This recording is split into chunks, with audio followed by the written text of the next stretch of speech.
it's just a game. We'll play the part, but it won't be the same.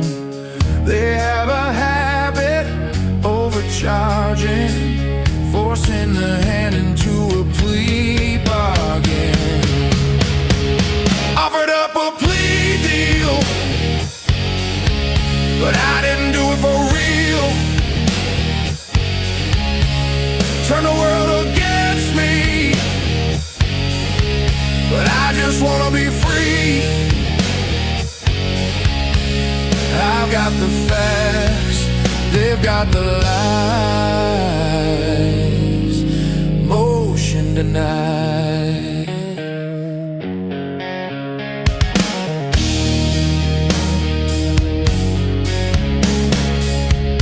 They say they've got so much evidence.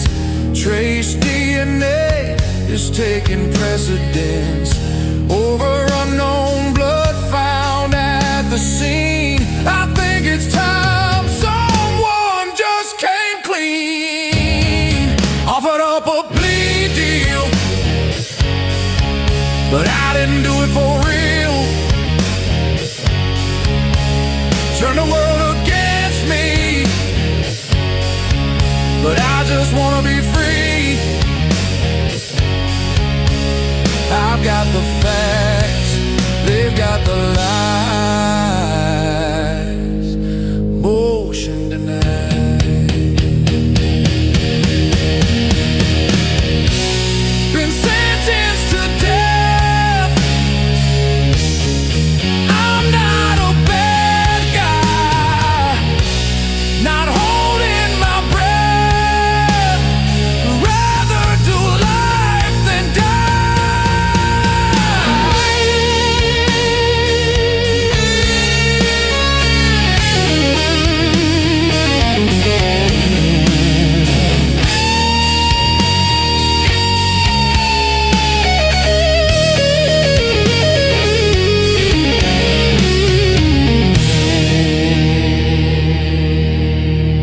offered up a plea deal,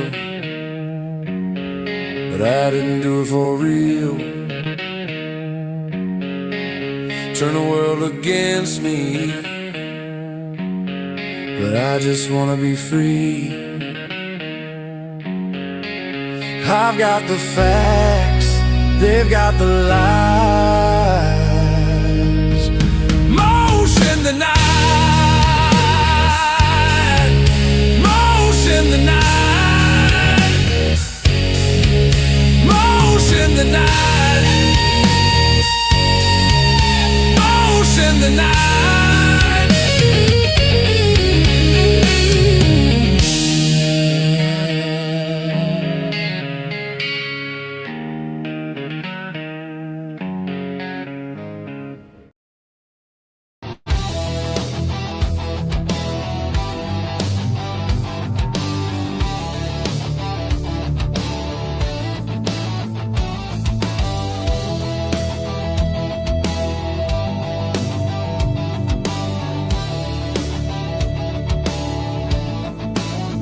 The devil's advocates whisper in the hall, where justice wears a mask and truth begins to fall. Every thread they pull, every lie they weave, in the courtroom's dance, who's left to believe?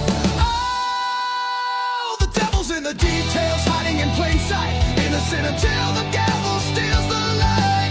True crime echoes through the hollow night, fighting injustice with no end. The devil's in the details, hiding in plain sight, innocent until the gavel steals the light. True crime echoes through the hollow night, fighting injustice with no end in sight.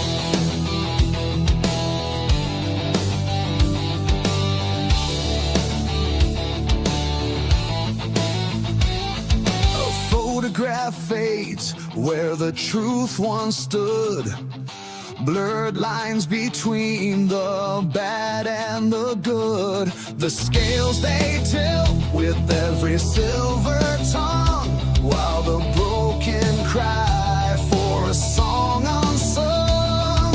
Black robes sway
All right, everybody. Hopefully I can get a sound check backstage. Everybody says it's good. Okay. I'm so excited to be here. I hope that you got to watch the song Motion Denied. That was the first time we've aired that on here. Threw some AI images together. That is a mixture of Cat Farm working on the AI music. It was badass. I dug that the second I heard it. It looks like Dago likes it backstage. Loved that song. Threw some AI images together. So I'm so glad somebody caught the humor that I put fog lights on the horse. I did some AI foo and came up with some smoky, dark images, kind of depicted Koberger and Hippler. Hope you enjoyed that AI montage that we put together. I didn't spend a terrible amount of time on it, but we want to work in.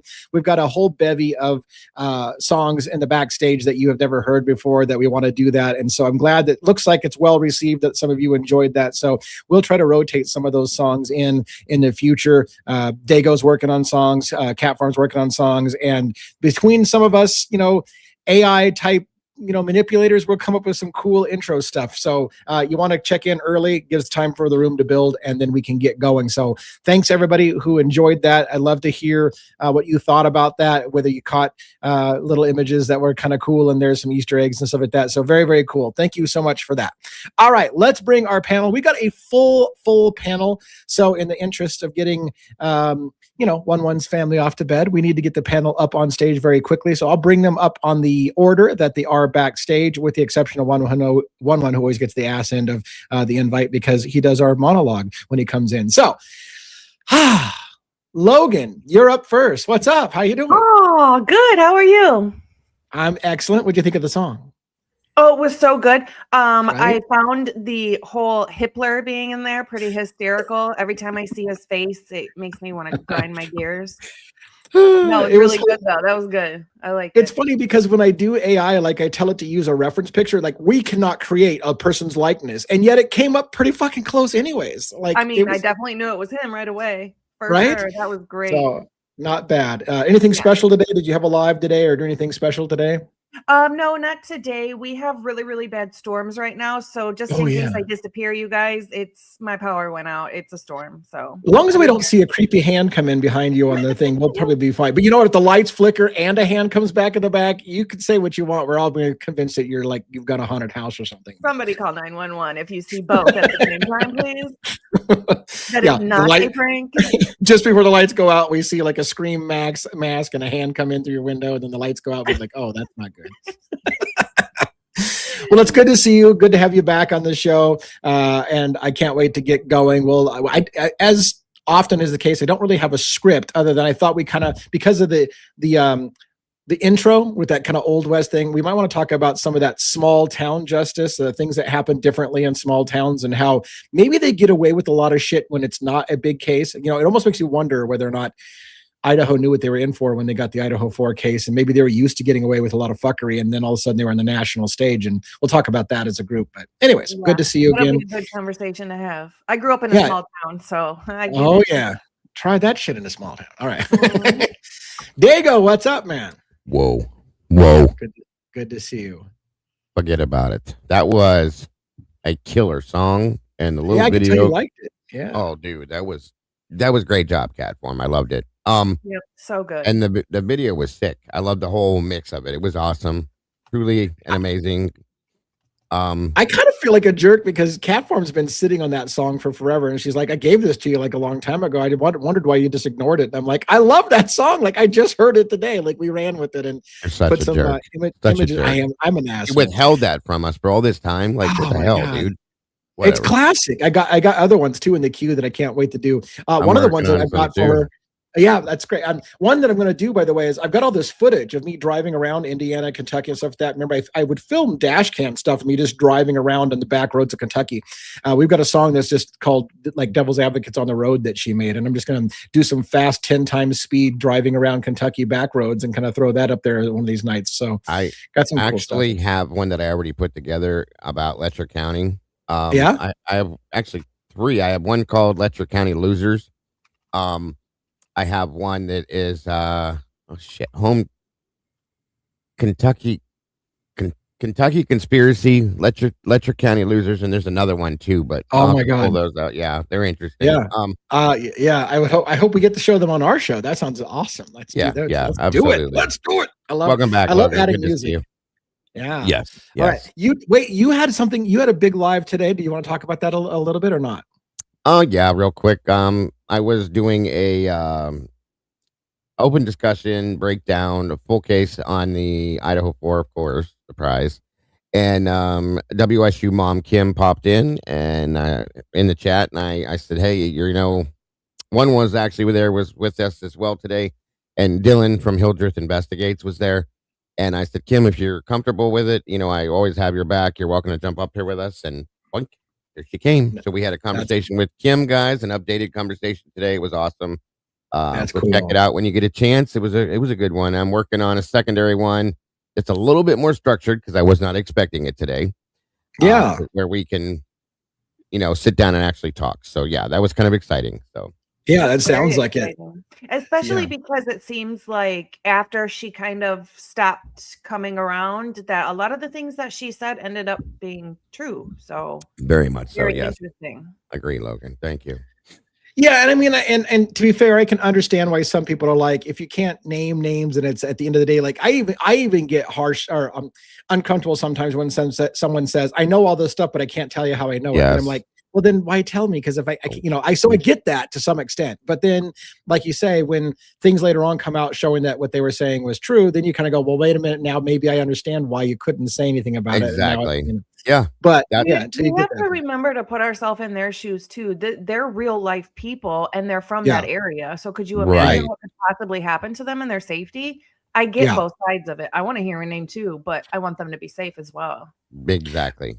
For sure. Yeah, absolutely. Safety first. And then, but so yeah, that trumps everything. So if they're in a dangerous place to talk, then they shouldn't talk. So, I mean, I get that, but so yeah, I'm glad that you got that opportunity. Hope to get more comes out of that. Like you said, more structure when you know what's happening, then you can get some more details, and that would be great.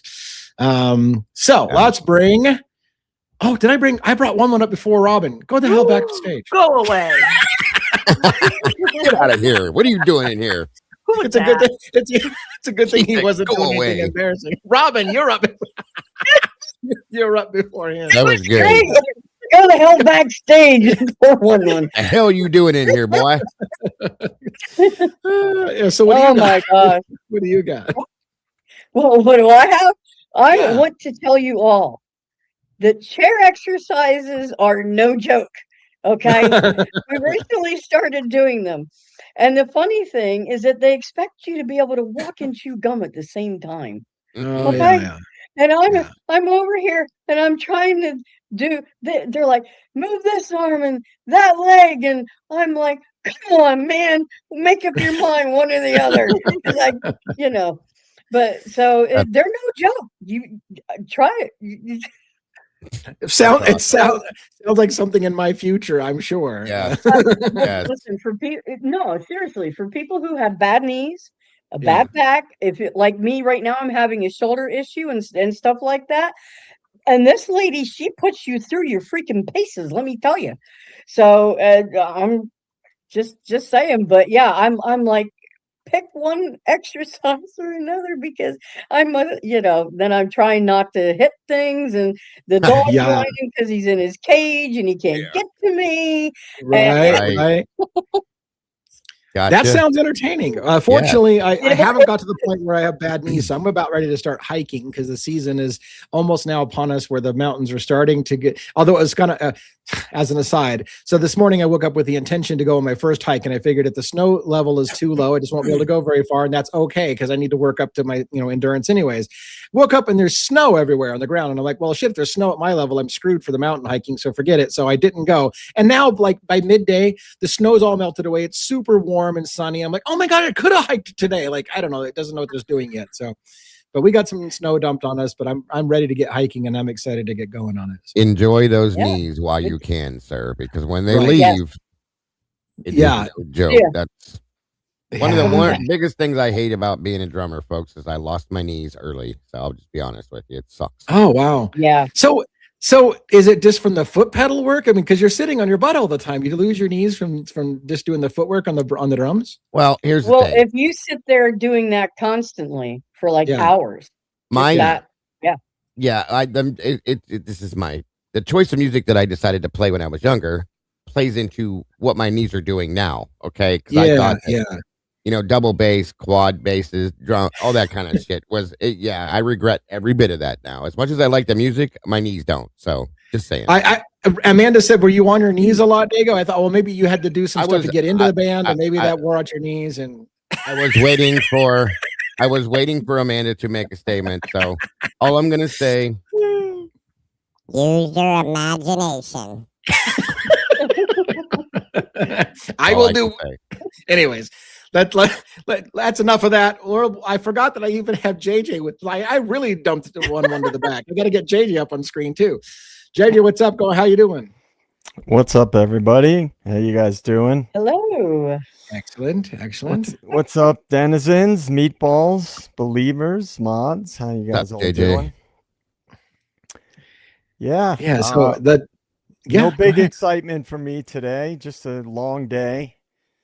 Yeah. I didn't want to have a cup of coffee after work because then I'd be wired later and I wouldn't be able to fall asleep. So I was just like, I'll just tough it out. Coffee sounds good right about now. I actually kind of feel a little drowsy. I feel like I should go for a cup of. In fact, I might spin you guys up into a conference. Yeah, look at you all motherfuckers have coffee, and I need to have some coffee. So what I'm going to do? That's not coffee, sir. This ain't coffee, bitch. What we'll do? Here's what I'm going to do. I do listen, by the way. I have earphones on. This is not hearing aids. I haven't got to that point yet. So I got my earphones on. So what? Anyway. Yeah. So what I'll do is I'll get one up here. I'll start his monologue. Of course, with my luck, he'll have a brief monologue tonight, and then I'll go run and make a quick cup of coffee while I'm listening to his monologue. Can you hear me now? All right. So let's get. Now you can come back on stage. So how you doing tonight? Oh, hey, hello, everyone. We didn't know you were Hello. here. How are you, buddy? I'm here.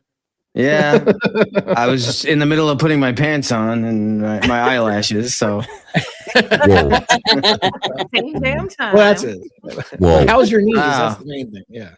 yeah. Oh, you're lucky. I actually have a little longer monologue tonight. So, Oh, it fits right. you. Oh, So Gotta it go grab will a fit pillow. you making coffee. Yeah. I'm That's gonna okay. grab a pillow. I'll be right back. Yeah, Robin will cover for me if you end before I get back, because I do have to hit the brew button on a Keurig and stuff like that. But I will be. I'll be It takes a listening. minute. Okay.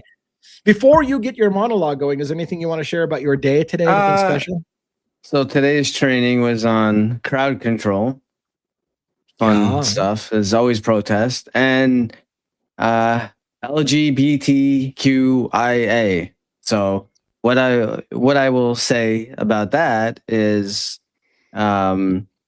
it would be nice if just people, show everyone the same respect that they would want. That's all. Yeah. That's what I will say about that. Yep. But we have, as a supervisor, and we cover a lot of, they go in depth in a lot of that stuff because now being a captain, we kind of set the standard at the precinct. So if we condone and we allow, stupid jokes and nonsense to go on, we basically are creating an environment that should not be allowed. So if we're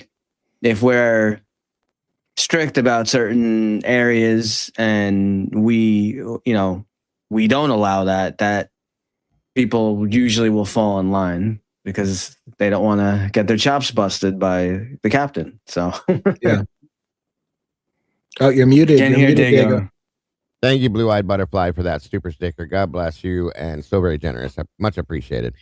Real quick before I go start my my coffee and whatever, and maybe you can't talk about it, but when you talk about crowd control, one of the things I was going to ask, and again, if you can't talk about it, I don't know, but does NYPD use crowd control devices like brown noise or things that make people nauseous so it disperses crowds? Do they use any kind of sonic things on crowds to disperse crowds? Because I've heard about people using those on large crowds. They don't use that. disperse They people, do. No, and they're not even allowed to They used to we have a mounted unit. They're not even allowed to so mounted. Yeah, they're not even allowed, and they keep people in line. Those horses are no joke.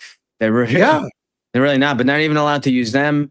And just with the current environment and how things are, they're tired of really all the crazy lawsuits. Every time there's like a big protest, people want to sue left and right for every little thing. So there's all these like crazy special rules about people protesting. Like they have to be given 3 warnings, and they actually have to be breaking committing a crime before like you give them a warning that they're going to be arrested. It's like all this stuff. So just lots and lots of stuff. Yeah, I'd like to. I actually probably could sit down and talk to you at length about crowd control side. I'd love to know more about it, but maybe not on the show, and maybe not right now because I got to go make a cup of coffee. So I'm going to put you full screen so you can do your monologue. I'll be right back. Sure. Is it good to be alive in the den on Tuesday night? Right? Today's Tuesday night. Yeah. Love you, Jackson, Juliana, and of course my beautiful wife. Oh, here we go. There are 2 kinds of justice in America. The kind written in law books and the kind whispered about in small towns after dark. The first one lives in courtrooms, evidence, witnesses, reasonable doubt.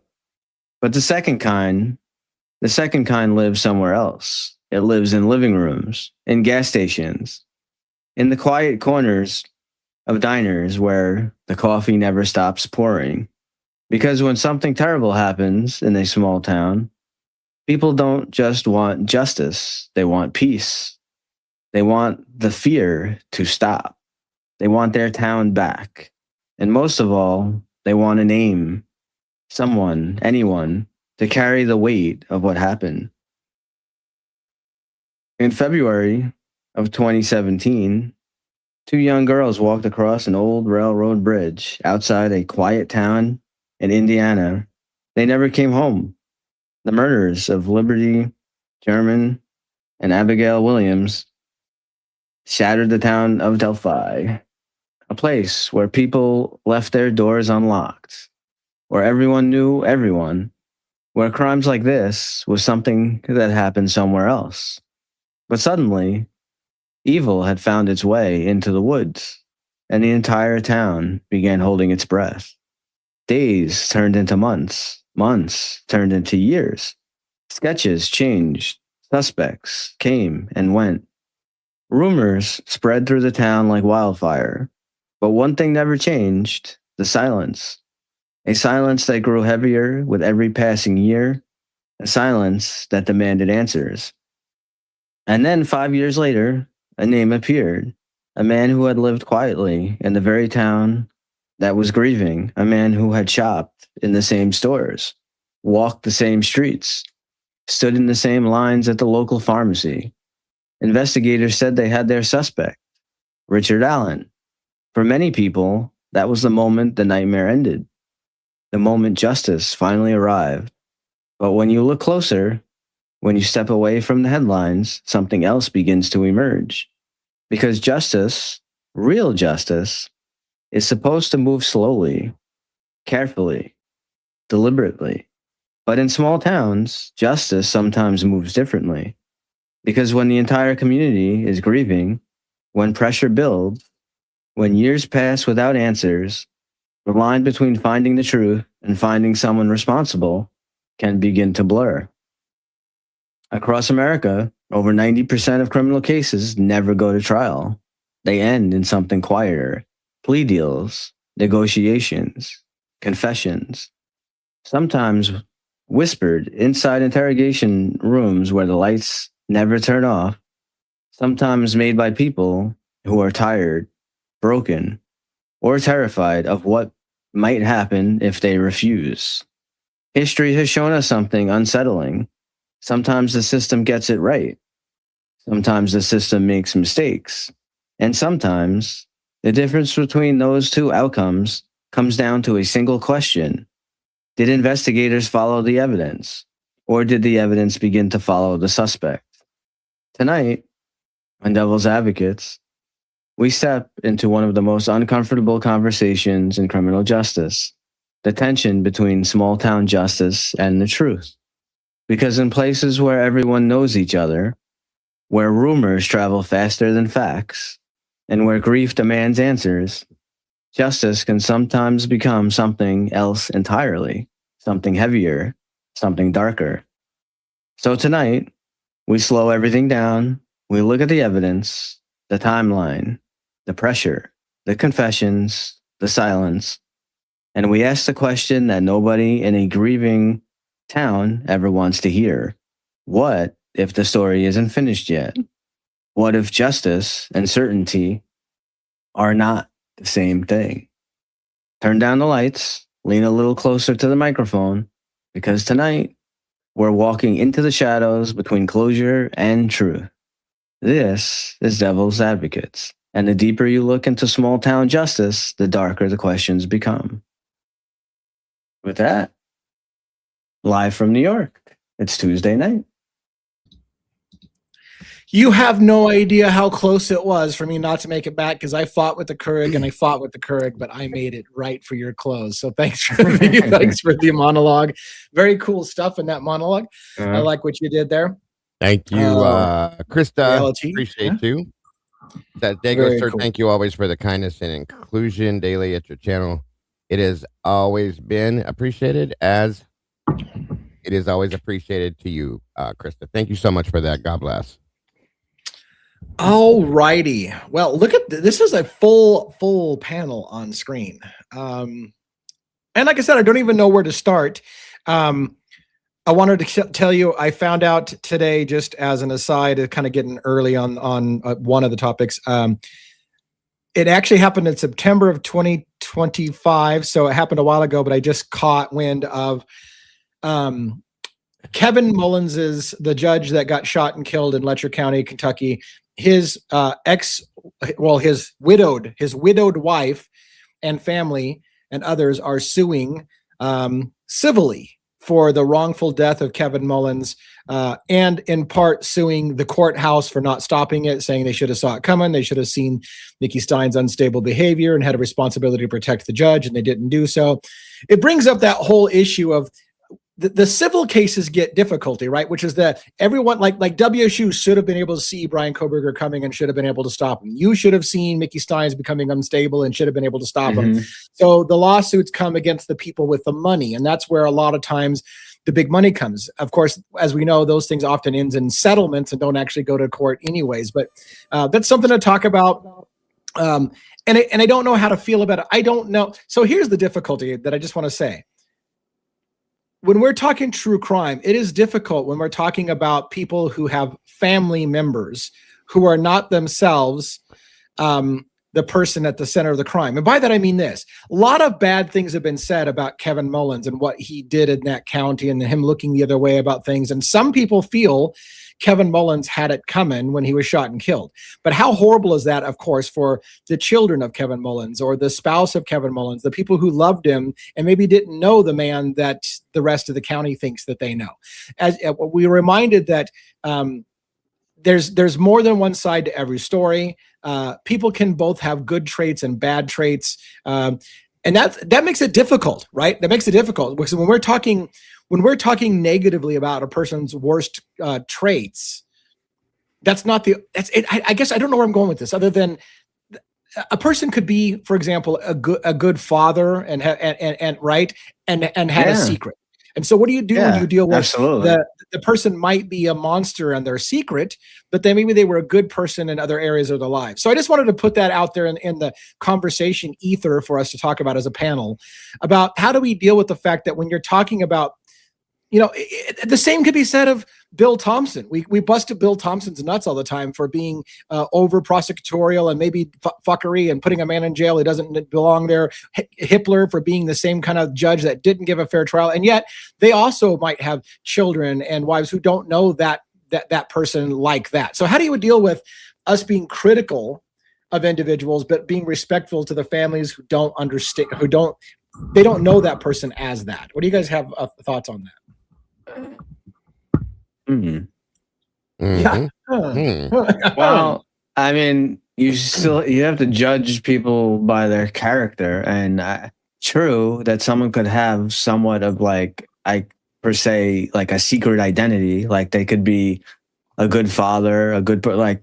I mean, you know, not to go off on a crazy tangent, but someone that comes to mind is someone that comes to mind right away of like trying to do a lot of good in the world, and all of his songs and everything were about helping and all that, is like Michael Jackson. Okay? I knew you were going there, yeah. Michael Jackson is someone who was adored by many people for years, and I'm not going to get into the whole other side of him, but there is potential dark side that has to do with Michael Jackson. So here you have someone who's like loved by so many and wants to help so many people, and did help probably many children and people across the world with his songs and different things. But could he still have a dark secret and still be have another part of him that is bad? And I think both. I think it can be true. You can be both. Yeah, and I guess I agree. Like you, and here's the thing: like I know people that one horrible deed can erase a lifetime of good service, right? So, right. You could have been. Well, let's take Michael Jackson as an example. You could have written music that changed people's lives and had positive impact, and you could have raised millions of dollars and donated to tons of stuff. But if your side hobby was something despicable, nobody at some point everybody's I don't give a shit how much you did, and so all the good gets erased because of the. And again, we don't know. I don't know at the end of the day whether or not those allegations were entirely true. There were people who were motivated by money in that situation as well. So you don't even know if half the things that were true. The point, and that's the thing. If I try to say that we're not sure what's true, then I get accused of being a monster for defending a monster, and like it's ridiculous. Like it's difficult, and I feel the same thing happens in the Idaho 4 case. Right? We pick on certain people a lot. And then we get accused of being victim blaming because those people aren't that moment in time. Like there's more to their life than that moment in time. And maybe they made a wrong choice at that moment of time. And to be frank, sometimes that moment in time can be a bad couple of years. Like in your course of your lifetime, you're like, there was a period of years where I was in a bad place. And we tend to forgive people 10 years down the road and say, okay, I can overlook the fact that you had a bad couple of years. But when you're in the couple of years, nobody fucking wants to hear about your bad fucking couple of years. So I don't even know where I'm going with all this, other than to say human beings are complex, and we have good and we have bad traits. And it's hard to when you're dealing with true crime and you're pointing out the negatives, all the negatives. This is what you did wrong. You fucked up here. You fucked up there. And we bust their nuts all the time. But they're also human beings too, and so we need to kind of like just keep that in mind as we're working through the cases. Right, and I think there's a difference between calling into question someone's professional conduct. Yeah. So that in certain cases, we're calling their professional or misconduct, however you want to word that, whichever way you're looking at it, and still, trying to grant grace, like you're saying, because in other areas, maybe they are really, great parent. Maybe they take care of elderly parents. I mean, whatever it is, we can recognize both things can be true. But when we are a true crime channel, we are of course going to call into question questionable actions by people, officials or potential witnesses or whatever it is, because that's the nature of what we do. So there is a fine line that has to be walked, but I see nothing wrong with taking to task, so to speak, someone's conduct on the bench as a prosecutor, as a defense attorney, whatever it may be. So those are my thoughts on that. Real quick, I wanted to say thank you to Gulf Coast Bum Lizzie for being returning members. Also for Bianca and Crud Dog for sending 2 super chats, having a bone and a beer with us tonight. We appreciate all of you so much. I love that. A bone and a beer. Nice. Awesome. A bone and a beer. Sounds like a good time to me. And just to add something real quick too, and to add on to what Robin was saying, I agree 1,000%. Because when you're talking about like a judge and a prosecutor, you're talking about their integrity, and they're supposed to be held to a higher standard. So it's the same thing as like, you know, if like a police officer or whatever rank like gets caught like stealing from Macy's or something, should the book be thrown at them? Should they get the maximum penalty? Yeah, I feel they should, because your job that you do, like you're supposed to be held to a higher standard. So if you don't, if they're not demonstrating integrity, like they're clearly like, you know, without a doubt, someone is lying. There's an issue. There's an issue with that. When you're dealing with, you're talking about going at, you know, death penalty and stuff like this. This is like serious. I don't know how much more serious you could get than that, at putting someone to death. So. Right.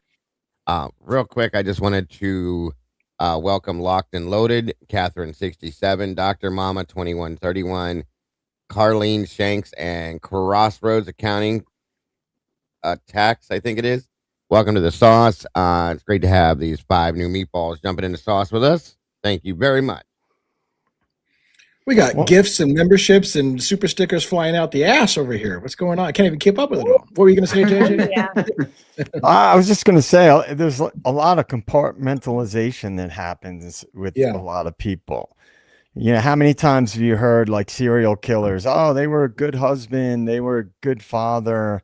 Or, you know, Ted Bundy. Oh, he seemed like this caring guy. He worked in a crisis center and things like this. The people have their public persona and then their private persona, which, you know, is more typically their internally who they really are. But a lot of CEOs do some pretty evil shit, but yet, they're family men and they have, you know, maybe a great grandfather, but not necessarily. Right. And so there's a lot of compartmentalization, and it certainly seems like that's the case when it comes to positions of power. Yeah.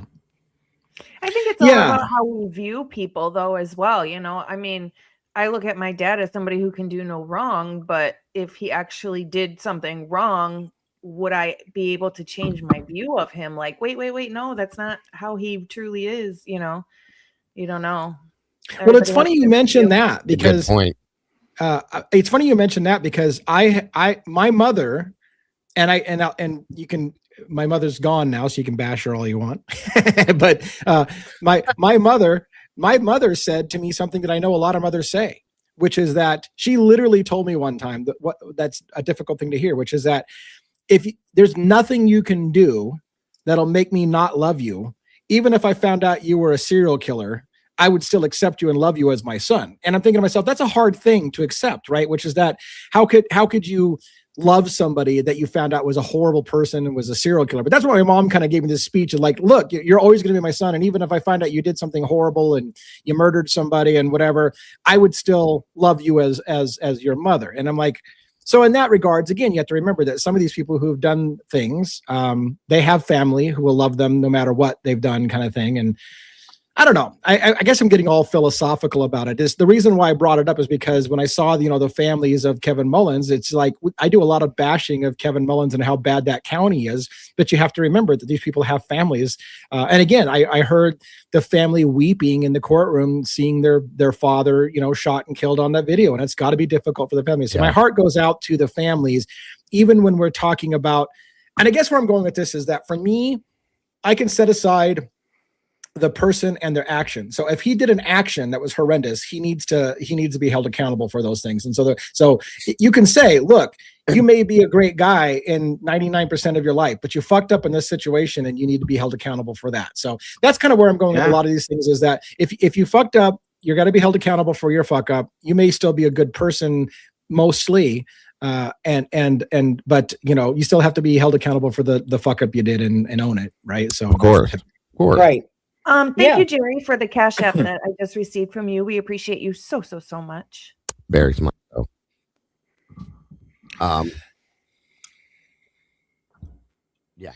Yeah. So judges that let repeat violent criminals walk and said criminals kill someone, and someone said or kills the judge, did they have it coming? No.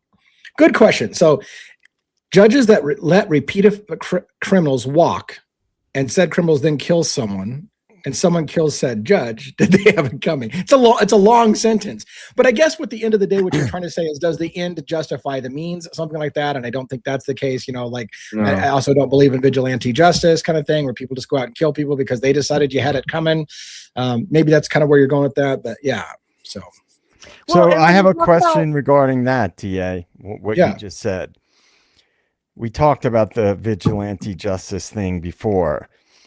So you look at history, right? And there's a long and storied chain of events that show when governments become totalitarian and brutal dictatorships and things like that, even, genociding their own people or, attacking their own people.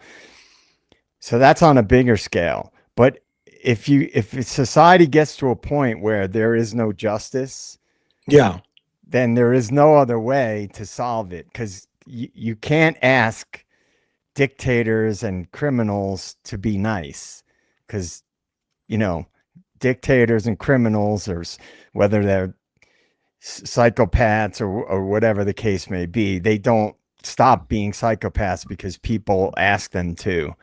Right. So I think if the system is working as it should, then no, vigilante justice is always a bad thing.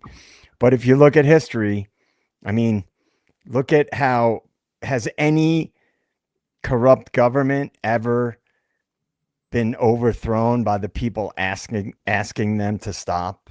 And I know that's a bigger, zooming out sort of perspective, but if we get to a point in society where they're not prosecuting, like a narco tyranny, they're not prosecuting the bad people, they're arresting the good people who are trying to stop the bad things from happening. At what point, we're getting to that point in the world right now. So that's why I bring that up. Yeah, and that's what the focus of that video that I did recently on vigilante justice is that we may be getting to a point where people feel like the system is failing us. In a lot of ways, the system is failing us. People aren't getting justice. Real quick to address A.R. Hayes' comment here about maybe it's possible Kohberger manned up and took the plea, and that's why his side is silent, because they just decided, look, I did it, and we're just going to fucking man up and admit to it, right? And that's always a possibility. We've always said at least I've always said on here, that there's, out of all the possible things that could have happened in this case, it's always possible Kohberger actually did it. He did plead guilty to it. Now, I think that it doesn't personally make as much sense as some of the other things out there, but it is possible. So who knows? And again, the truth will be coming, I guess, in the pudding on whether or not that window of post-conviction relief goes by and he doesn't appeal or ask for post-conviction relief. If the year goes by, and we hit August and no post-conviction relief comes in, then maybe that's exactly what it is. It's Kohberger saying, hey, I manned up, I took the plea deal, and it was me, and goes silently into the night, and he owned it right at the moment. But I still think that's coming, the post-conviction relief. Personally, I think it's coming, but I don't know. We'll see. Defense rest. Oh, we got Bronx Tales on here. I hear you, convex thoughts. I see where you're going. Okay, I think I could just read that. Bronx could just say it because she wrote it. I don't have to read it for you. I said I can see where you think that for sure. I think people have that view, of course. I just struggle making the evidence fit to BK. There's no transfer blood from victim to victim. And with that being said, either it's a different perpetrator or a different weapon. And I second that too. I've never been able to understand that. I agree. Can't make that fit, and I think that's the strongest part. But yes, that's the hardest part, truly. Yeah. And I agree. Like my gut tells me it didn't. I'll say it like I said it a million times. It didn't happen the way that he said it did. So if Kohberger had part in the crime, it didn't happen the way he said it did. I'm convinced of that. Now, if at the end of the day, it's okay with everybody in America that he just said it was that he did it alone, and even if he didn't, I don't know. But for me, there's no way it happened the way that he said it did.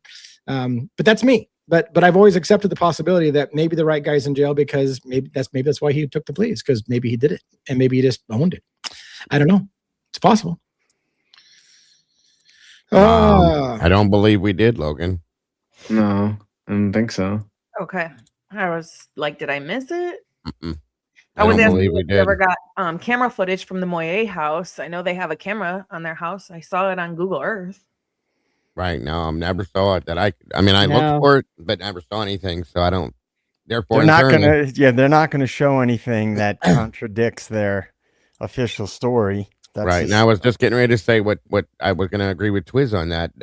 Yeah.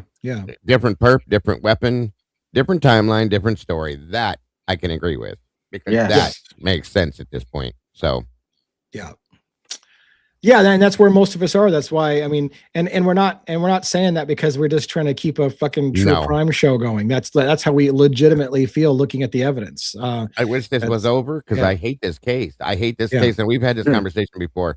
Lee has made good point. I hate the case.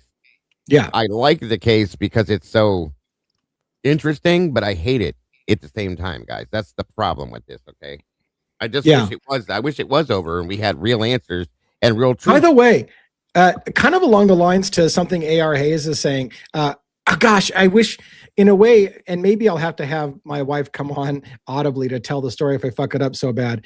My wife was, and I hope this will make sense to you. My wife was telling me this crazy story about an individual who apparently had gotten attacked in his sleep, like with like a hatchet to the head or something, some shit like that. But he survived it and woke up the next day, got up, did like the dishes and shit, didn't realize he had been hit in the head and was bleeding to death, and basically did yard work and shit and came back in his house and then collapsed and died. And I thought to myself, and that was like what really happened. But imagine how unbelievable that would be for anybody to believe that that's what happened, that he could get up and walk around having massive head injuries and then eventually collapse, not realize it. But you've heard stories before, people who have been shot and didn't realize they'd been shot and then died later. So I guess what I'm saying was, when he says, well, maybe not all the evidence adds up. There are weird anomalies in cases where you're just like, that makes no fucking sense. How did that happen? So yes, it is possible that some pieces of evidence just don't make a lot of sense, but it happened that way. And some things are kind of almost unexplainable sometimes in the world. But the thing is about that argument, in my opinion, is that there's not, we say this all the time, there's not just one or two or three or four inconsistencies between the official story and information that's come out later. There's an abundance of it. So if he's a guy and they had all the evidence to support it, then why do so many things not add up? Yeah. Why were you interviewing people that were highly suspicious but not pressing them at all? It's just this guy right here. I'm sorry. You're right. But Twiz brought up that guy that was shot in the face. He'd actually had a bullet hole in his face during the interview. It took them a while during the interview for the police to realize that the guy they were interrogating for the murder actually had a bullet in his face from the crime. I remember that story. Holy shit. Sorry about that. Yeah. There's some crazy stories out there. But yeah, I mean, I don't know. These cases are very complex, and all I can say, the best we can do, this is my thing. The best we can do as a panel is what we walk it out, we talk it out together as a group, and we don't have a dog in the fight. We're just saying, this is what I see, and that's what we enjoy doing, is trying to figure it out. Like, a lot of us like the mystery of it, right? Trying to figure out what actually happened, and at the end of the day, we're all just as curious to find out what happened as well. But yeah. I agree. Oh, I remember that. He lived for like 3 years and then ended up passing away from all the complications, but he was sitting right in front of them with a dang bullet in between his eyes. Yeah, during the interrogation. Like, I don't know, man. I just want a hot dog. I don't know, man. And I think he said he had a headache. Like, I have a headache. It's because he had a fucking bullet in his head. And he's like, man, I got a headache. Can I get I remember that. Like, when I watched it for the first time, it pissed me off. I'm like, this. Yeah, it would piss you off. You're just like, that was insane. Yeah. Yeah. Very. Yeah, that was nuts. A case for the record books on that one, but anyways, so what else do you guys have on your mind? Because I don't have a specific topic other than generally I asked the question. So if you guys want to take it a different direction, here I am saying, what do you guys talk? Yeah, I'm going to let you guys direct first before I redirect to something. So you got anything you want to talk about on your mind? Anything special, news that you saw, headlines, anything? Do you guys think that crimes, that people get away with crimes more in small towns or big cities? Well, I'm glad that's where I was going to segue to. I was going to segue to the idea that it, yes. So I have to ask myself, that's a great question. In small rural communities, how often would a corrupt prosecutor or a corrupt law enforcement officer get away with fuckery for decades and decades because it's just such a small community that it never gets national attention. Nobody ever really, and everybody just in the county or whatever throws their hands up and realizes that you're never going to get justice in this town. How many places in the country are there like that, where if it's a small town, backwoods or off the radar type of place, they can get away with, I want to say, murder, right? Because no one's looking. And then it makes me ask the question, to finish that thought, did something like that happen with Moscow? Moscow is a very, very small place in the map. Could it be, it's a question, could it be that someone has gotten away with unprecedented, for example, conviction rates, never having lost or whatever, because nobody really looks, nobody pays attention. And some of the little stuff that they can get away with every single day, you wouldn't have that shit happen in Seattle or New York or a big city because there's too many people, too many attorneys, too many eyes on it. You couldn't get away with that shit. But can you get away with different things in a small town that you can't in big cities? See, I think it can go both ways, to be honest with you. I think like what you just said is absolute. I fully agree. But at the same time, in cities like Chicago and Cleveland and Los Angeles and stuff like this, I think there are crimes that are gotten away with because it is such a large metropolis or large city that there's a lot of things that get missed, or and New York for that matter. You know, I think one probably could, speak on this, that there's crimes and criminals that are just, they're not seen because there's so many other things going on at the same time. You can't focus on all of it. So I think it could go both directions, in my opinion. That's just my opinion. The problem in New York is that no one stays in jail. So well, that too. Yeah. The laws like need to be changed, and that has nothing to do with the judge, or it's the laws got to be repealed and changed, Right. So I grew up in a small town, and I mean, the reason I can see it both ways is because I actually grew up in a small town, 8,000 or less. And the main attorney that you would hire in the town was only if it's all about who you know, and you hire this one attorney because we have one judge in the town and they're best friends. So if you hire that attorney, but it's also who you are and who your name is in the town, whether you're going to get arrested or not, or if it's going to be swept under the rug and ignored. A lot of the times it was our police officers that were doing these things. So I think it makes sense. You said you were born in a small town, right? Yep. And your parents lived in a small town?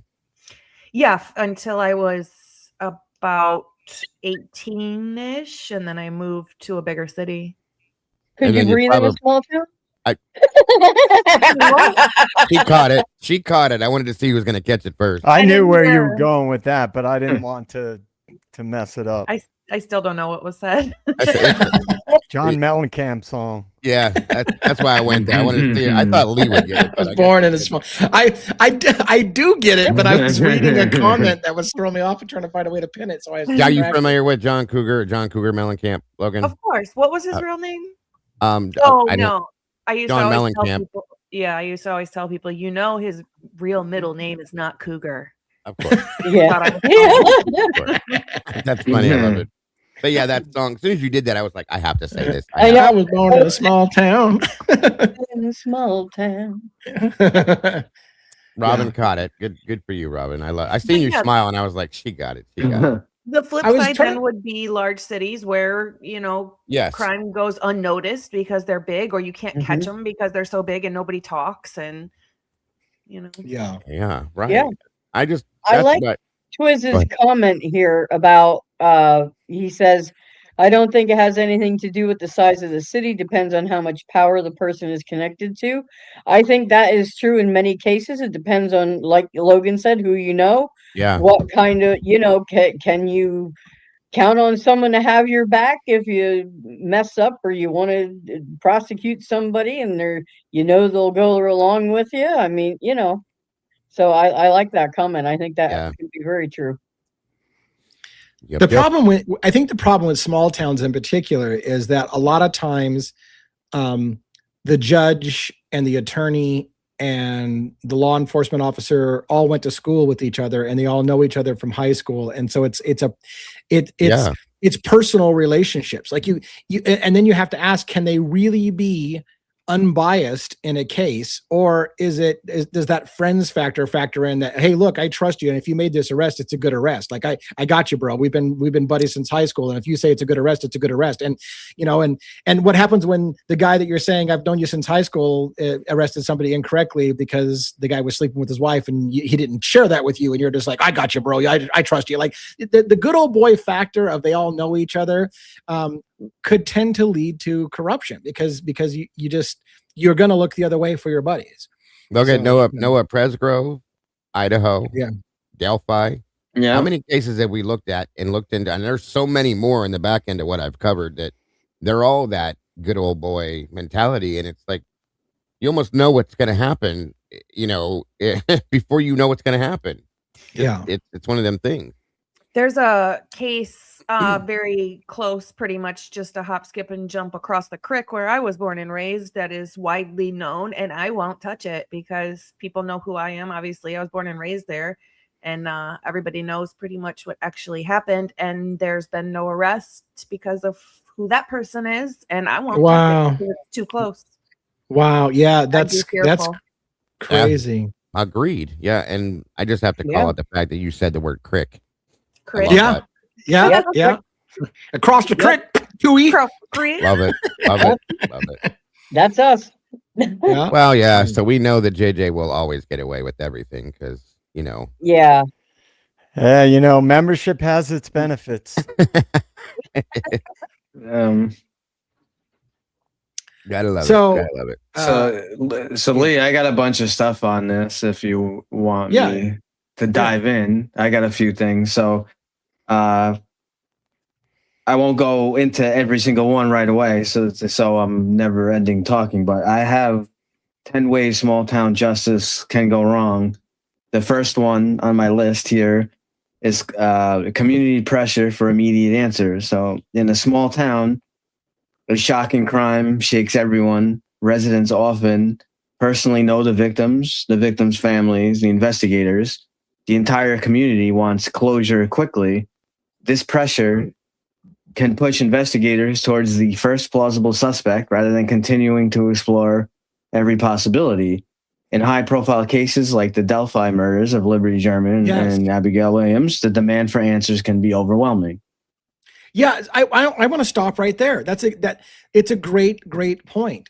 I remember people erupting and cheering on the courthouse steps when they convicted Richard Allen. They got him! And I'm like, I don't even know if you motherfuckers even know the details of the case. You just want somebody so bad to be responsible for the horrendous crime that it doesn't matter for you other than they got somebody and put somebody away. It makes you feel better at the end of this. You sleep better because they got someone. And I doubt you even know the case. Like, it just is... It baffles me that people care more that somebody went down for it. Right. And it doesn't even matter if it's the right person. Yeah. Like, it's kind of almost like what we see in Idaho as well. Yes, absolutely. That's how I feel about it, at least. Real quick, I'm sorry. Let me say this. Congrats to the 5 new meatballs jumping in sauce. Mama Cannoli, love that name. 3615.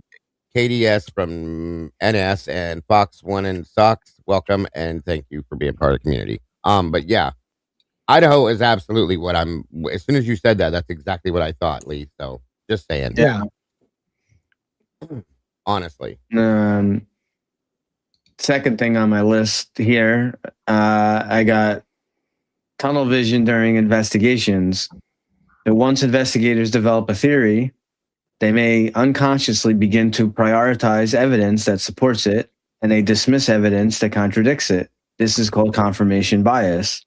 Tunnel vision has been identified in many wrongful convictions, later overturned by DNA evidence.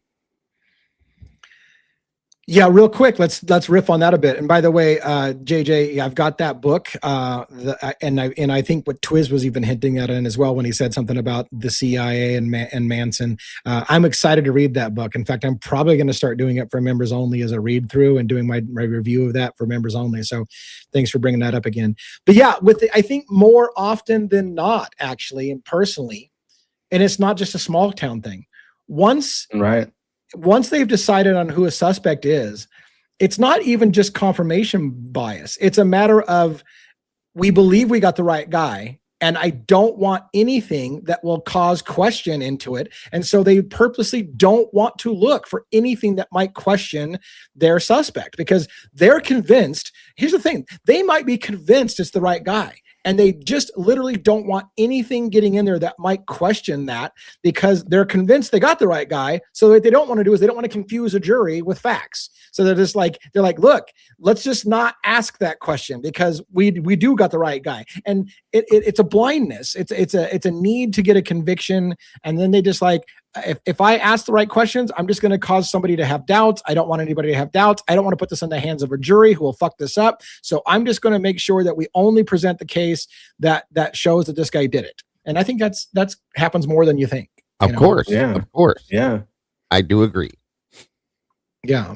All right. What else you got? Yeah. Number 3 on my list, I got limited investigative resources. So small counties often lack advanced forensic labs, specialized investigators, and large evidence analysis teams. Because of this, departments may rely on outside agencies, limited testing resources, and incomplete investigative tools. Errors can occur when complex cases exceed local capacity. And how does that factor in, for example, with Idaho, Moscow would be considered kind of a small police department, but they had FBI and Homeland Security resources dumped on them from the get-go. And the coffers opened up in Idaho for the get-go. So yeah, normally they would be overwhelmed with their inadequacy to deal with such a big case, but they got flooded with big dollars and support on that case. It's an interesting question. Yeah. Yeah. Number 4, I got political pressure on prosecutors. Many county prosecutors are elected officials. Solving a high-profile case can bring media attention, political prestige, and re-election advantages. That environment can unintentionally create pressure to secure a conviction rather than admit uncertainty. So I think if I understand that correctly, that is a major thing. Prosecutors, people get advancements in careers by their conviction and closure rates. And so getting convictions is the fast path to getting yourself promoted. And in the case of Long Island serial killer case, we saw Spoda, a district attorney, who rose up to the ranks because he had an unprecedented win rate because he was good at getting people to, give plea deals and admit that they did guilt. And so he had an unprecedented rate, and that rose him up the ranks and got him promoted to district attorney. And eventually he went to jail for things. But that is the way the game's played. Conviction numbers and your closure rates are important. And these people look at it as a career move to only take cases they can win, or to make sure that they arrange it so that they win, so that their rates go good. And then they get promoted as, this guy never loses a fucking case. He should be the next governor, so. Yeah. Thank you, Gulf Coast, for the super sticker, and my scream name for being a believer today. We appreciate you guys. Nice. Awesome. My scream name? My scream name. I love that. That is awesome. That's pretty cool. I like that too. My scream name. Number 5 on my list here, Lee, you've mentioned this a few times. Overcharging to force plea deals. Yeah. Prosecutors sometimes file the most severe charges possible early in a case. This can dramatically increase the stakes for the defendant. The strategy often works like this: initial charge, extremely severe penalty, plea offer, reduced charge with guaranteed sentence. The risk of losing a trial can become so great that defendants accept deals even when they believe they are innocent. You see that in any cases we've looked into? Everyone, it's just, America throws the book at you and then just figures that, well, if I didn't get you on, you did something wrong, so I'll just throw the book at you and something's going to stick. So you might as well, you might as well confess because we'll get you on something. Since we see that so often now, I wonder when that became like a thing. Like, right. Yeah. Everybody caught on to it. Like, well, we're just going to overcharge because something will stick. Yep. Yeah. I don't know when it became a thing, but when I used to have Ali Benevento on the show a lot before she got super busy, and I just stopped asking her to come on because she's so busy. But she said the same thing, like with Luigi Mangione. She goes, "This is a classic example of overcharging. They overcharge everyone in America now. They throw all kinds of shit on there, and it's just one of those. Something's going to stick. So the defense attorney has to fight 40 million fires, and they'll win some, but some of them will stick, and that way the person still goes down for something." Yeah. So, yeah. Did you guys hear about that guy? I think it was overseas, like in Europe somewhere, and it was a guy who was a PDF file, and he was found in a shallow grave, or no, a deep grave with like 20 stab wounds in his back, and they ruled it a suicide. Right. True story. Right. That's as bad as the Ellen Greenberg case. That they ruled that a suicide twice. And explain to me how you did that to the back of your head, or what you just said too. Yeah. Well, some of the Austin, Texas suspicious deaths were like ridiculous. Like people duct taped and beat up. Oh, they were drunk and they just, taped themselves up. Bizarre, They duct taped themselves and threw themselves in the water. Yeah. Yeah. I mean, some of the most ridiculous narratives, all so they could keep denying that there was a serial killer in the area. Lady Bird Lake, Austin, Texas, the same shit. Absolutely the same stuff. Ridiculous. Yeah. I'll be there. I'll be in Austin in June. So maybe I'll do a little man on the street investigation. Make sure you keep your phone charged. Yeah. What's the next one there? Do you got more? Number 6 on my list here. Small jury pools. In small towns, jurors may know the victims, no investigators, no attorneys, have strong opinions formed from local media coverage. Finding an impartial jury becomes more difficult. This is why defense teams often request change of venue in major cases.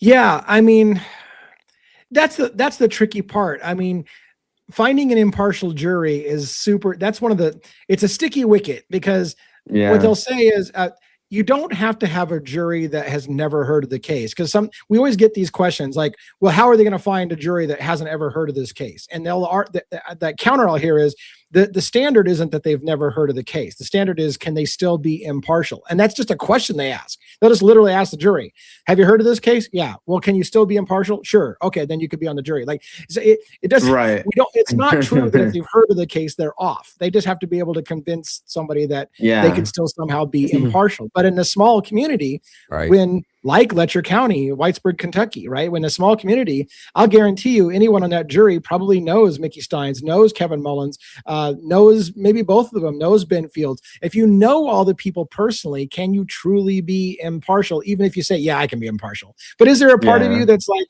dude, I know this guy from high school. He was an all right guy. Right. Right. Right. Absolutely. Absolutely. I agree with that.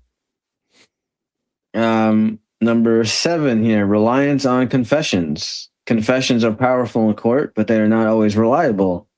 False confessions can happen due to psychological pressure, long interrogations, fear of harsher punishment, and mental stress. Studies of wrongful convictions show false confessions appear in a significant number of cases later overturned. By the way, a perfect example of that, obviously, the one that jumps to the mind is Richard Allen, somebody that was pressured 13 months in solitary confinement to the point that he began having psychosis and eating his feces and stuff like that. We know about his plight now, about how bad it was, and that could have led to a false confession. But somebody asked me the other day, in the Idaho 4 case, Brian Koberger was pretty much silent for 3 years. Nobody heard anything from Kohberger. How do we know Kohberger wasn't mistreated in prison or abused in prison and confessed because of a similar situation that happened that we don't know about because he's been so silent about? How do we know? Great question. It's a good question. Yeah, we don't.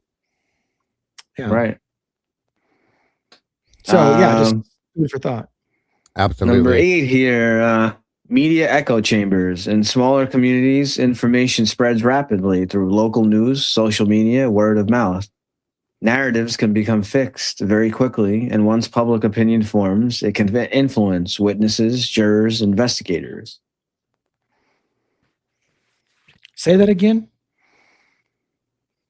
Which part? The whole thing? Yeah. Okay. The part where you started and then the part where you ended. The number 8 here is media echo chambers. Yeah. In smaller communities, information spreads rapidly through local news, social media, and word of mouth. Narratives can become fixed very quickly, and once public opinion forms, it can influence witnesses, jurors, and investigators. Yeah, I mean, that is probably the primary thing I bitch about on my channel, which is that we convict people in the court of public opinion before they ever step into the courtroom, and the media tells us how to feel about a convicted person or an accused person, and therefore they become convicted in the eyes of the public before they ever step foot in the courtroom. So yeah. Thank you, Bianca, for the 5 gifted memberships. We appreciate you so much. Welcome to all our new turtles tonight. Yeah.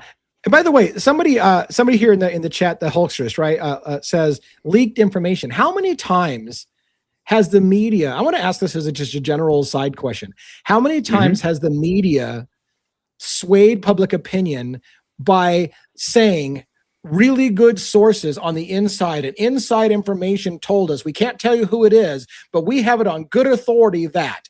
Do people trust the media? And I know it's getting less and less today, but does that have an effect on people that you don't have to tell me who your source is? If the media tells us, good sources tell us this is what's said, generally do people go, oh, well, shit, that's now fact because my media friend told us that a good source tells us this is what's happening on the inside.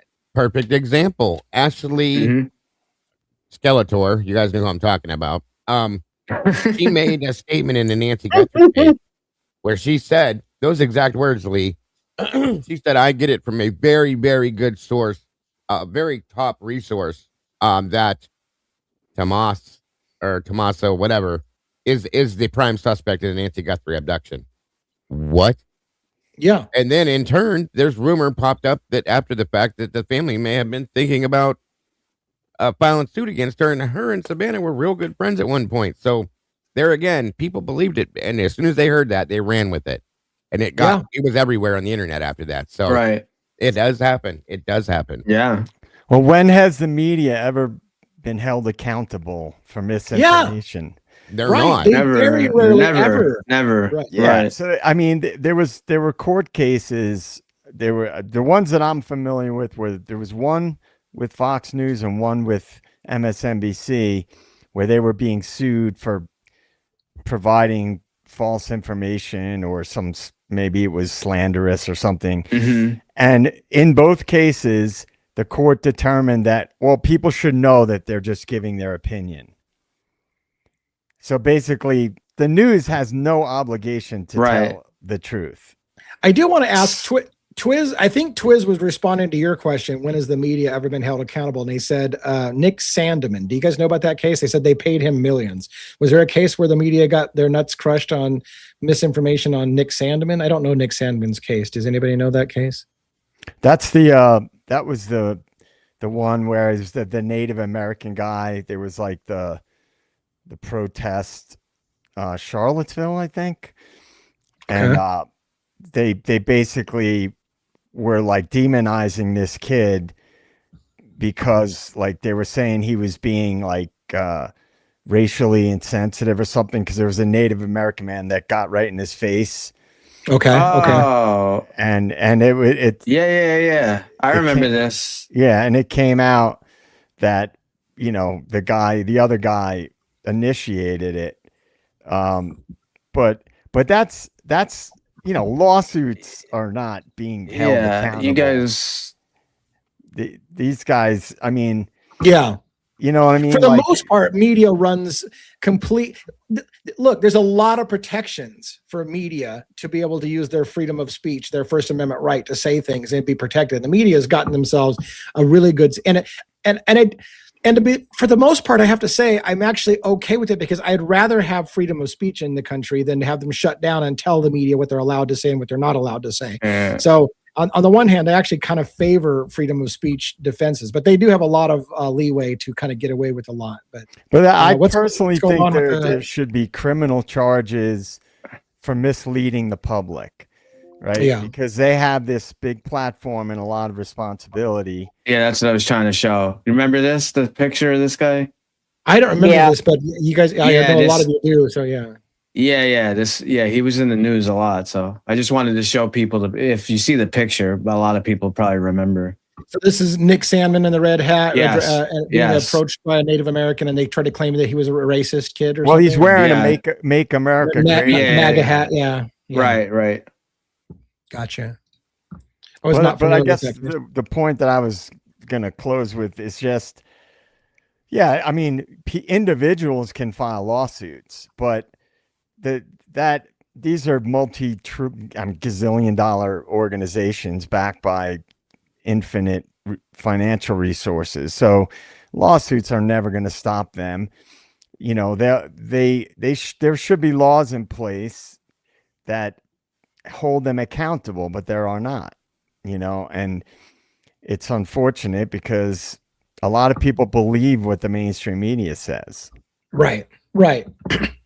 Yeah, and I used to be one of those people, to be fair. When the media would say on really good authority, I assumed it was some law enforcement insider that has information about the case that we don't know. And if he says that's the case, I used to be that guy that would be like, oh, well, I'm sure they're talking to law enforcement. And if law enforcement tells them that, hey, look, there's evidence that you guys can't know, but right now, wink, wink, nod, nod, I'm telling you, this guy's guilty. They must know. I think we all were that person up until we realized and learned that, what actually happens. At some point, we had no reason to not believe the media. Right. So Yep. It's kind of sad, actually. We should be able to believe in the media.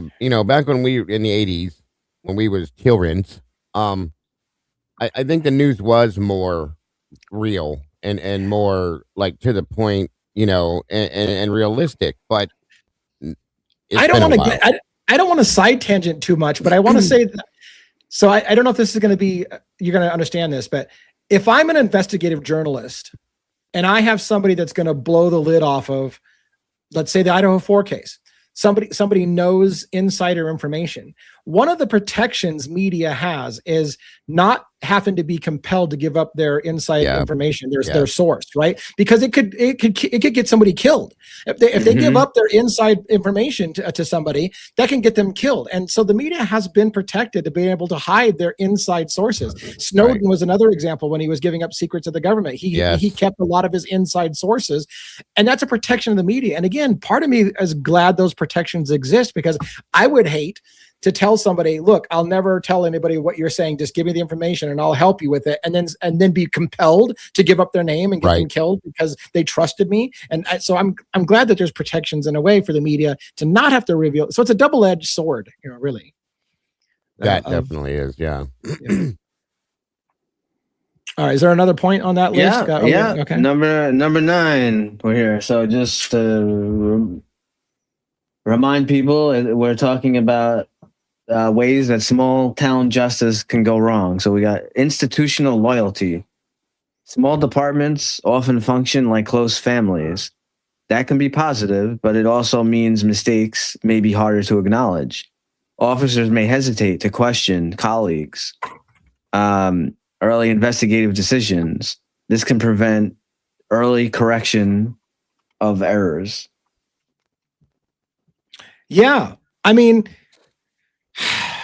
I'm trying to give an example because I don't know if it's a great example, but even in the case of Ben Fields, Mickey Steins, Mickey Steins knew when Ben, what's the matter with your cup there, Dago? You're out of coffee? It's empty and I'm not happy about it, damn it. I'll be right back. They're throwing a fucking tantrum. Look. Fill your drink. I'll be right back. Yeah, like you know, like even like I said, when this thing came out about Sabrina Atkins versus Ben Fields, you know, Mickey went to him, had a private conversation, like, dude, I'm hearing this shit about you. Why didn't you tell me? But it's a private conversation because again, it becomes the, hey, we're buddies. Like, tell me this isn't true kind of thing.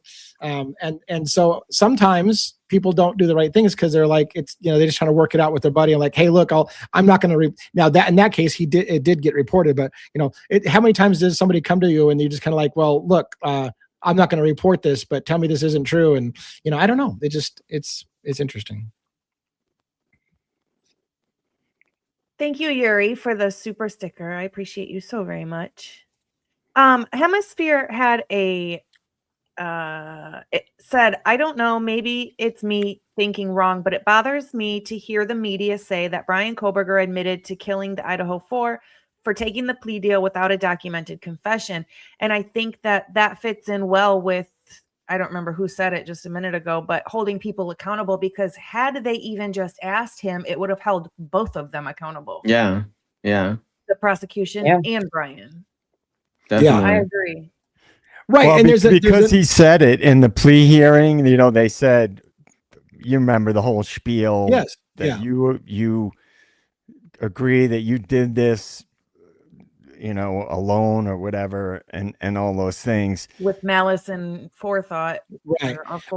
And questions like, are you pleading guilty because you are guilty? Right. So that's how they get around this. Like, so it's not that he's just saying again, it's not a plea of like, I plead guilty because I had to. They try to make you say, are you pleading guilty because you actually are guilty? Is this because you actually did those crimes? Is it, you know, is anybody forcing you to make this plea deal? So they're trying to get around the whole, it's just a formality that they pled guilty to get the death penalty off by saying it's not just a formality. You literally said, I'm pleading guilty because I did it, not because I'm trying to avoid. Because they ask, "Are you doing this to avoid some other punishment? Are you pleading guilty to avoid the?" They basically ask that. Are you pleading guilty to avoid the death penalty? What they say is, or are you pleading guilty because you actually did it? And they have to answer in the affirmative. I'm pleading guilty because I actually did it. But again, it's still, you don't get a plea deal if you don't say those words. The thing is I was asked the same thing when I was in court for my stupid little crime that I didn't do. And I said the same thing. Are you pleading guilty because you are guilty? Well, yes, because I don't want to go to prison for 4 years. That's why I'm saying I'm guilty, because then I just get probation. Right. And that's my point, if you didn't catch it, which is that if you had not answered, yes, I'm pleading guilty because I'm guilty, they would have taken your plea deal away. So you have to say that. It's required for you to admit, yes, I did it. I'm pleading guilty because I did it, because that's required, or the plea deal's off. So you know that you can't plead guilty in any other way other than to say, yes, I actually did it. Yep. Yeah. And I got number 10 and then two closing points here. So number 10, closure over certainty. When a community has suffered tragedy, people want the nightmare to end. An arrest can bring relief, but the emotional desire for closure can sometimes overshadow the slower, more uncomfortable process of fully testing the evidence. And why does this matter? What's so special about this topic? Discussions about systemic pressure are not about defending criminals. They are about protecting the integrity of the justice system. When the wrong person is convicted, the real perpetrator remains free. Victims' families never receive true justice, and the public trust erodes. That's why the tension between justice and certainty remains such an important issue in criminal law. And the last point, cases like Delphi, where Richard Allen was arrested years after the murders, raise difficult questions about how investigations evolve under public pressure. The central question becomes, is the system pursuing truth or simply resolution? Sometimes those two paths lead to the same place. Sometimes they don't. Yeah, real quick. And by the way, thanks to, it looks like my wife is out there doling out our income to people and gift memberships. It's awesome. I appreciate that for giving gifts. Twiz has got a point that's been pinned on the thing for a little bit. And that was interesting to point out too. If I think what he's saying is, if Koberger's plea is to say, yes, I'm guilty because I'm legally guilty, what it basically is a way of saying, if I'm understanding him, is I'm guilty because the facts that you have allowed to be presented say that I'm guilty. It's not the same as I did it, but more I'm guilty because the facts that you have forced me to accept that will say that I'm guilty. So yeah, I'm guilty based on the facts that you've presented. That is that's a great point. Yeah. So what else? Huge. I heard a echo there for a second. Hello. Hello. Just come back from Corbett Canyon. Bueller. I'm convinced that Brian is a decoy because this case makes no sense at all. Yeah, I do believe the case makes very little sense in a lot of ways. Here's the thing, though. We're all anticipating a big shocker moment to come, and most of the time, convictions don't get overturned for decades. It's usually decades later when they're an old man, and then they go, oh, you know what? Our bad. He probably shouldn't have been in jail for the last 30 years or 40 years. Here you go. You're old. Go ahead and come out. And that's usually when you find out that they overturned someone's conviction. Could it really happen fast for him? Because traditionally, it doesn't happen fast. It's a very, very long process to prove your guilt. I think it would depend on how it happens and what the basis of it is. And I think that if it does, then I think we'll see what the strategy was the whole time. Okay. Yeah. Now, if it does at all, ever. Okay. But if it doesn't, then that's going to tell a different story, in my opinion. All right. So, did you get your refill on coffee? You did. You got your refill on coffee. Very good. However, my earlier coffee thing has made me have to run to the little boys' room. So you guys continue this conversation without me. I'll be right back as well. You do your thing. I think Logan did the same thing. So I just heard of a guy that got $1 million settlement for being falsely convicted of a crime that didn't happen. The crime never happened. That is insane. So the crime never happened, and the guy was convicted of a crime also that never happened. That never happened. Oh my God. And like you said, but yeah, let's trust this justice system. I'm down. That's crazy. See? Yeah, that's the thing. It's no wonder that people are so distrustful because shit like that goes on. So this system is that's an interesting point. Like, it's an interesting point. That's crazy. I mean, it's an interesting point that he made up because what we keep, JJ's talked about it a few times, and it looks like, although, it sounds like far out of reach, but not really with the AI stuff. We're going to predictive policing, and we may have a minority report kind of system in not too long. So people are going to be, arrested or incarcerated before they even commit a crime. Well, what if a lot of crimes that we're told about are not what we've been told at all, and a lot of the basis behind what we are told is so they can forward these multi-billion-dollar agendas that we know for a fact the government has invested in, and we know that Othram Labs has all of a sudden come on the scene hard and strong. And in this case, in the Idaho 4 case, as I said the other night, if they found the murder weapon and they found a bunch of DNA on the crime scene, then it wouldn't make Othram look like these rock stars, and they wouldn't be able to push that narrative like, oh my God, look how amazing they are. They had just a speck of DNA, because if there was tons of DNA, any lab could have come up with that. So my point is the bigger point. A lot of these high profile cases, as I've said it more times than you guys probably want to hear, look at what happens as a result of these big high profile cases. Yeah. Right.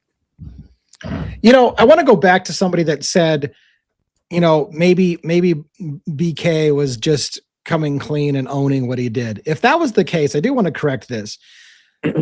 Why didn't Brian give us the knife? Why didn't he tell us what happened with the knife? Why, if his role was, I just want to come clean, then tell us what you did, or give us something that proves to everyone in America that there's no question you did it. Because if you're really going to own it, then own it and let us know. And Bill Thompson's excuse of, well, we didn't ask him for details because you can't believe anything he would have said anyways, is fucking horseshit. Bullshit. We didn't want him telling details because he would have fucked it up. He would have given details that were not correct, and then it would have made his plea look wrong. They'd be like, well, maybe you didn't do it.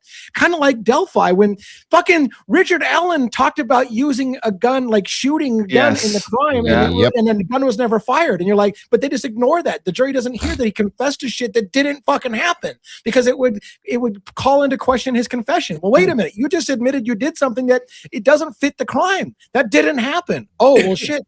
Maybe you didn't do the crime if you can't get it right. Yeah. And I think that's huge, Lee. What you just said, I think, is huge in the Idaho 4 case, because, that's the answer to it right there.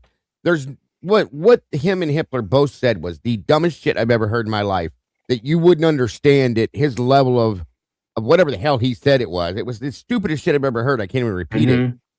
Is why they didn't allow him to talk. That's bullshit. They didn't want him to talk because he didn't have the information to tell them. So therefore, in turn, if he did go forward to say something, it was going to be a lie. It was it would have blew his plea. I agree with you. I know I've said it before, but I want you to, as I say, listen. What Bill Thompson said was, we were afraid that if he gave a confession, it would weaken his plea deal. Think about what he said. The reason being is because he knows Kohberger could have said something that was inaccurate and was not consistent with the crime, and then it would weaken his plea deal. If he admits to something that didn't happen, he could fuck up his own plea deal. They didn't want Kohberger telling what happened because they were afraid if he told it, that it would become obvious that he wasn't there. And so they didn't want him to say it. I think he was smart enough to be able to say what he wanted to say without actually maybe saying it. So people could read between the lines. And now let me play catch 22, or let me play devil's advocates to that. Could a really smart criminal purposely in their confession confess to some detail that they know is not correct, that they actually did, they did the murder, and then make up something that they did that wasn't true to cast doubt into their own confession? Could they play that long game? Like, I'm just going to admit to something that didn't happen, then they'll call into question whether I actually did it or not. 5D test. Yes. Right. I think that sounds like a good movie script. Go ahead, Logan. I think at the end of the day, just say, show us where the knife is. If you can't produce the knife, then, Right. Somebody in the chat said the same thing. I'm still wondering, this was from Gulf Coast Bum, Gulf Coast Bump, I can't even say it. Still wondering how they can be sure the sheaf was connected to the missing murder weapon. We don't have the knife. To this day, we don't have the knife. We're going on a mysterious, this knife sheath must have been attached to the murder weapon, but there's no murder weapon. There never has been a murder weapon. Nope. So where is the murder weapon? And it baffles me that they literally admit no one's even asked Brian where the murder. They didn't even look for it. They've never even asked him where it's at. So yeah, because they know that he doesn't know. That's my opinion. Right. Because he didn't probably have the weapon, which in turn tells you that they know who truly did this. In my opinion, honestly, that's my thought on it too. Yeah. So I'm gonna play devil's advocate with myself, and I'm gonna basically say, all right, let's say Kohberger is guilty, right?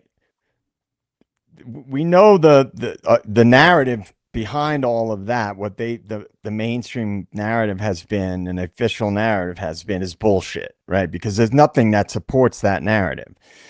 He was an incel and he was stalking them, and which we don't have evidence of, at least based on what they have released and what they've told us.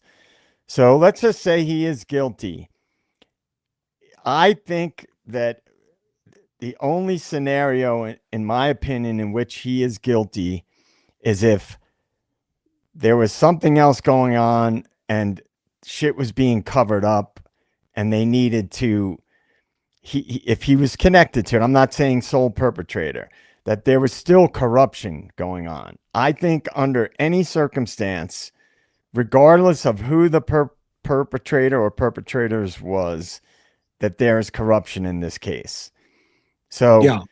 because that's the one thing I'm sure of. So, if he is in fact guilty, there's still corruption in the case based on everything and the way it's played out. Now, I don't believe that he was the sole perpetrator. I can't say for sure that he had nothing whatsoever, like no connection to it at all. But everything I've seen screams corruption, whether he's the person or not. There's still, in my opinion, corruption in this case. Yeah, for sure. No matter what. Yeah. Yeah. No matter what, there's corruption. I want to ask a question on something that Bronx put in the chat over here. It says there was also a Kershaw knife in evidence. Do we remember where that came from? Explain that. Like, first off, what is that? And where did you see it? Because I never saw that. I'm not saying you're wrong. I want to know. Sorry, I was muted. Sorry. It's okay. A Kershaw knife is like a flip out knife. It's not a fixed blade. It's double edged. Okay. It's like a large pocket knife, but like large. And if you look on the sheets of evidence that are just listed in evidence, it'll say like evidence number and then whatever it is. It's on there and it says Kershaw knife. Is that the knife maybe that they pulled from the Pennsylvania house when they did it that didn't have a description possibly? It very well could have been, yeah. Okay. Thank you. I never knew that. Now, speaking of knives, that just reminded me of something. Have you guys ever heard of an air knife before? An air knife? Because I never did till today. It is a knife. I'll show you what it is too. And somebody brought this, I think it was Kim, when she was talking to us today. She said it was something that she was introduced to, and it made her think about the possibility of it being used because of what happened to Kaylee with her face. This blew my mind because I've never seen nor heard of this. It's called a wasp knife, okay? And an air knife. You guys know the pellet guns and the BB guns that they have the little tanks, the air tanks that go in them? Yeah. Mm-hmm. Yeah. This is a knife that, and I'm going to show it to you right now. This is a knife that you actually put one of those little, there's a name for it. I can't think of what it's called, and I was thinking of it, and the way she described it, she was like, think about this. It was literally eye-opening. If you were to stab somebody with this, as you do it, as you're going in, it blows up whatever you're stabbing with air, okay? And I was thinking to myself, oh, holy shit, it's got CO cartridge. That's what it is. Thank you. I couldn't believe, I've never heard of this before. It exists. I have one. I'm trying to pull it up to show you. Like, I was blown away immediately. If that was something, because they were talking about. So what was the design function of a knife that blows air when you stab something with it? I don't know if it's a combat knife. If it looks like one. If it's as you stab into something, it blows up whatever you're stabbing at the same time, with the air. And I'm thinking, like, the way she explained with Kaylee's face being so distorted, you know what I mean? And I'm trying to be nice when I say it, but it made me wonder, like, holy shit, that would make some sense. And if they were talking about she was stabbed in the face, okay, so I had to wonder, like, I asked the same question at first, like, why the hell would you even create something like a knife that has a CO cartridge in it? You know what I mean? But it's interesting. I'm trying to pull it up right now. I had it sent to me this afternoon on my show. I'm just trying to remember. There it is. Bingo. Here we go. Okay. Is it going to load for me? Yes. There we go.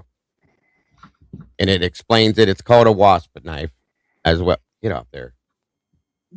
How come I'm not seeing it loaded backstage? Because I'm still loading it, sir. I'm sorry. Oh, okay.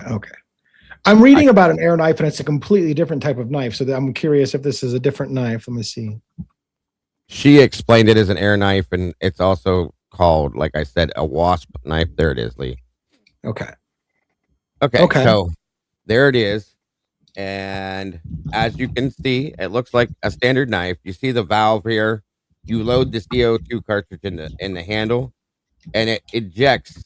I need to blow this up a bit. I'm sorry. It's not letting me do that. Wait a minute.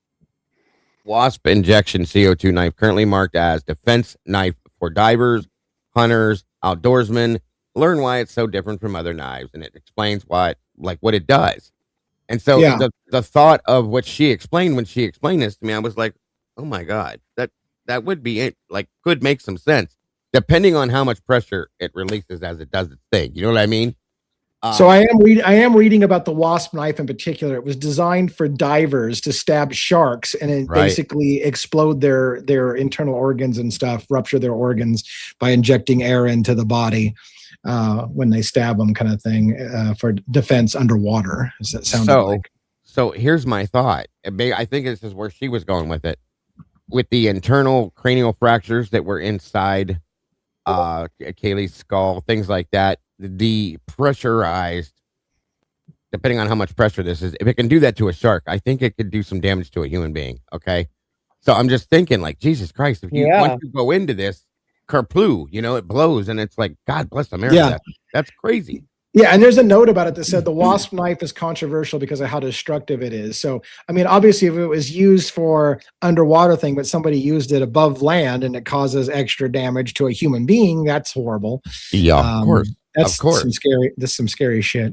I had never, and it looks dangerous to begin with. I mean, with serrated sides and this and that and everything else, but it's just like, Jay, I can't even imagine the effect this thing would have, and it really kind of blew my mind. So, I just remembered it. And I wanted to share that with you guys, just to show it to you, because I had never heard of this until today.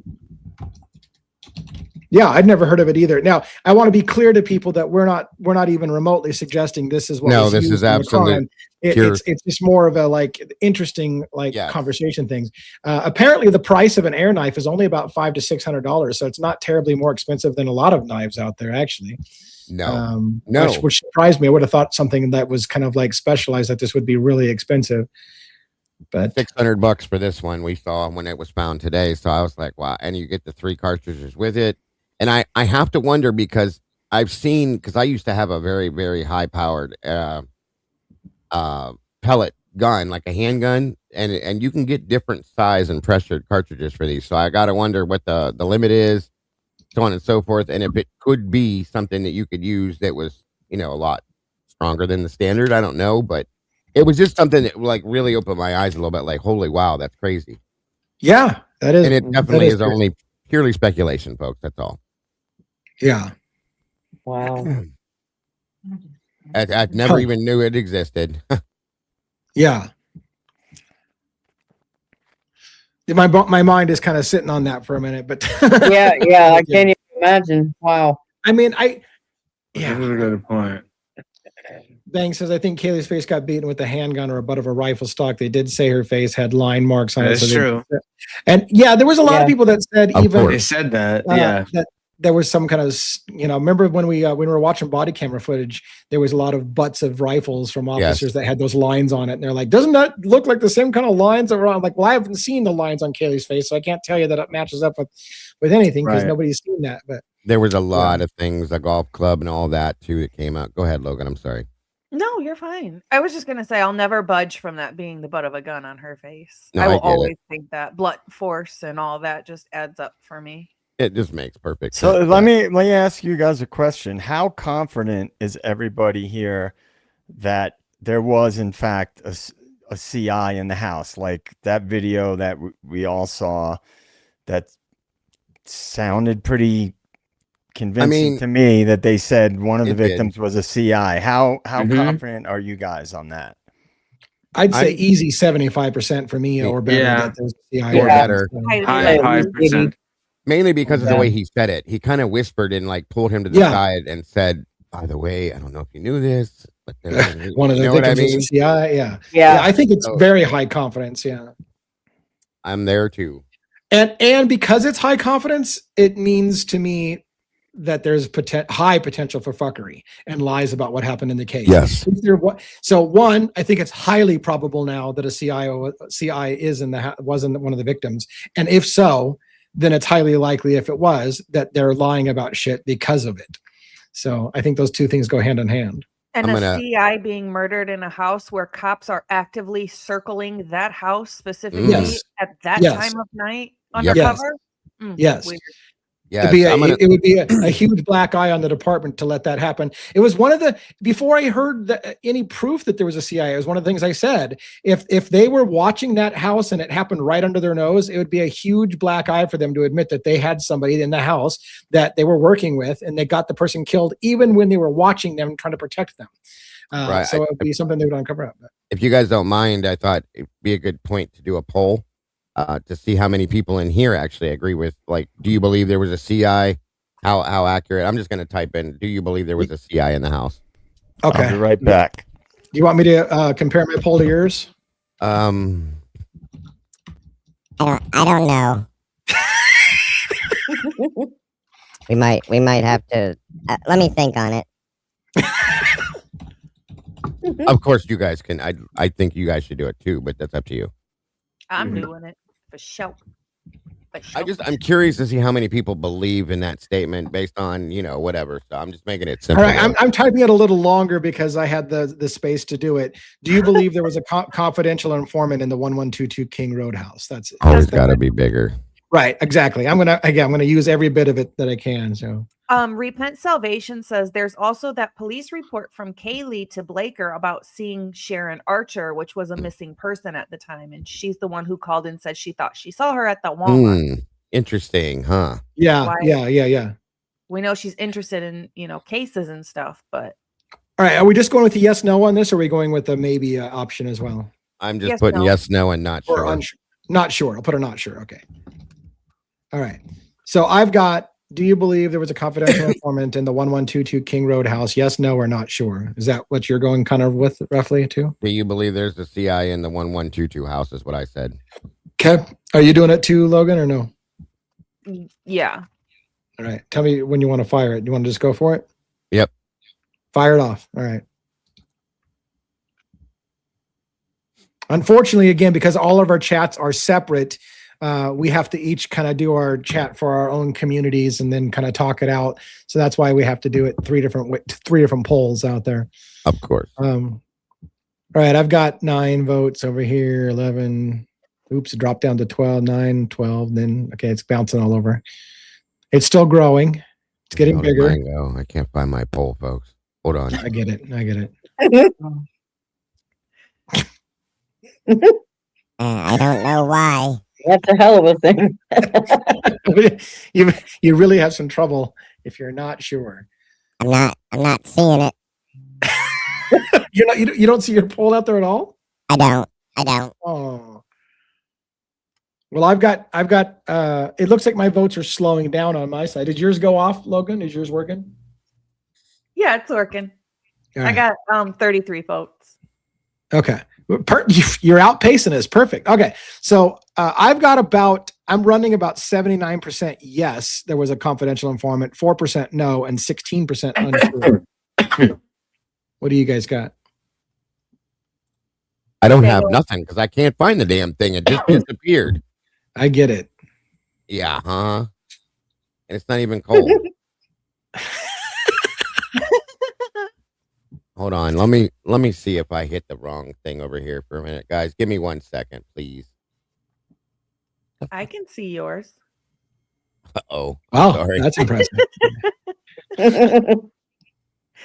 Where I can't find it. It's like so you see it in my chat. Yeah. What and the hell? Your poll is showing, man. That's good. He says that's good. Always a good thing. Yeah, I'm like, oh wait, nope, that's not it. You're really struggling tonight on that. This is ridiculous, you guys. It just disappeared. It's still moving. Right. You have 26 votes, 27 votes. Son of a bitch. Mine is kind of stagnant, so I'm going to go ahead and end our poll over on our side. So like I said, I got 74% yes, 21% not sure, and 5% no. Which puts the vast majority of people on yeah or not quite sure. But thank you. Yeah. Typically unique for the super chat. CI adds the reason targeted. I agree with that. And it totally makes sense of why they would have to cover shit up.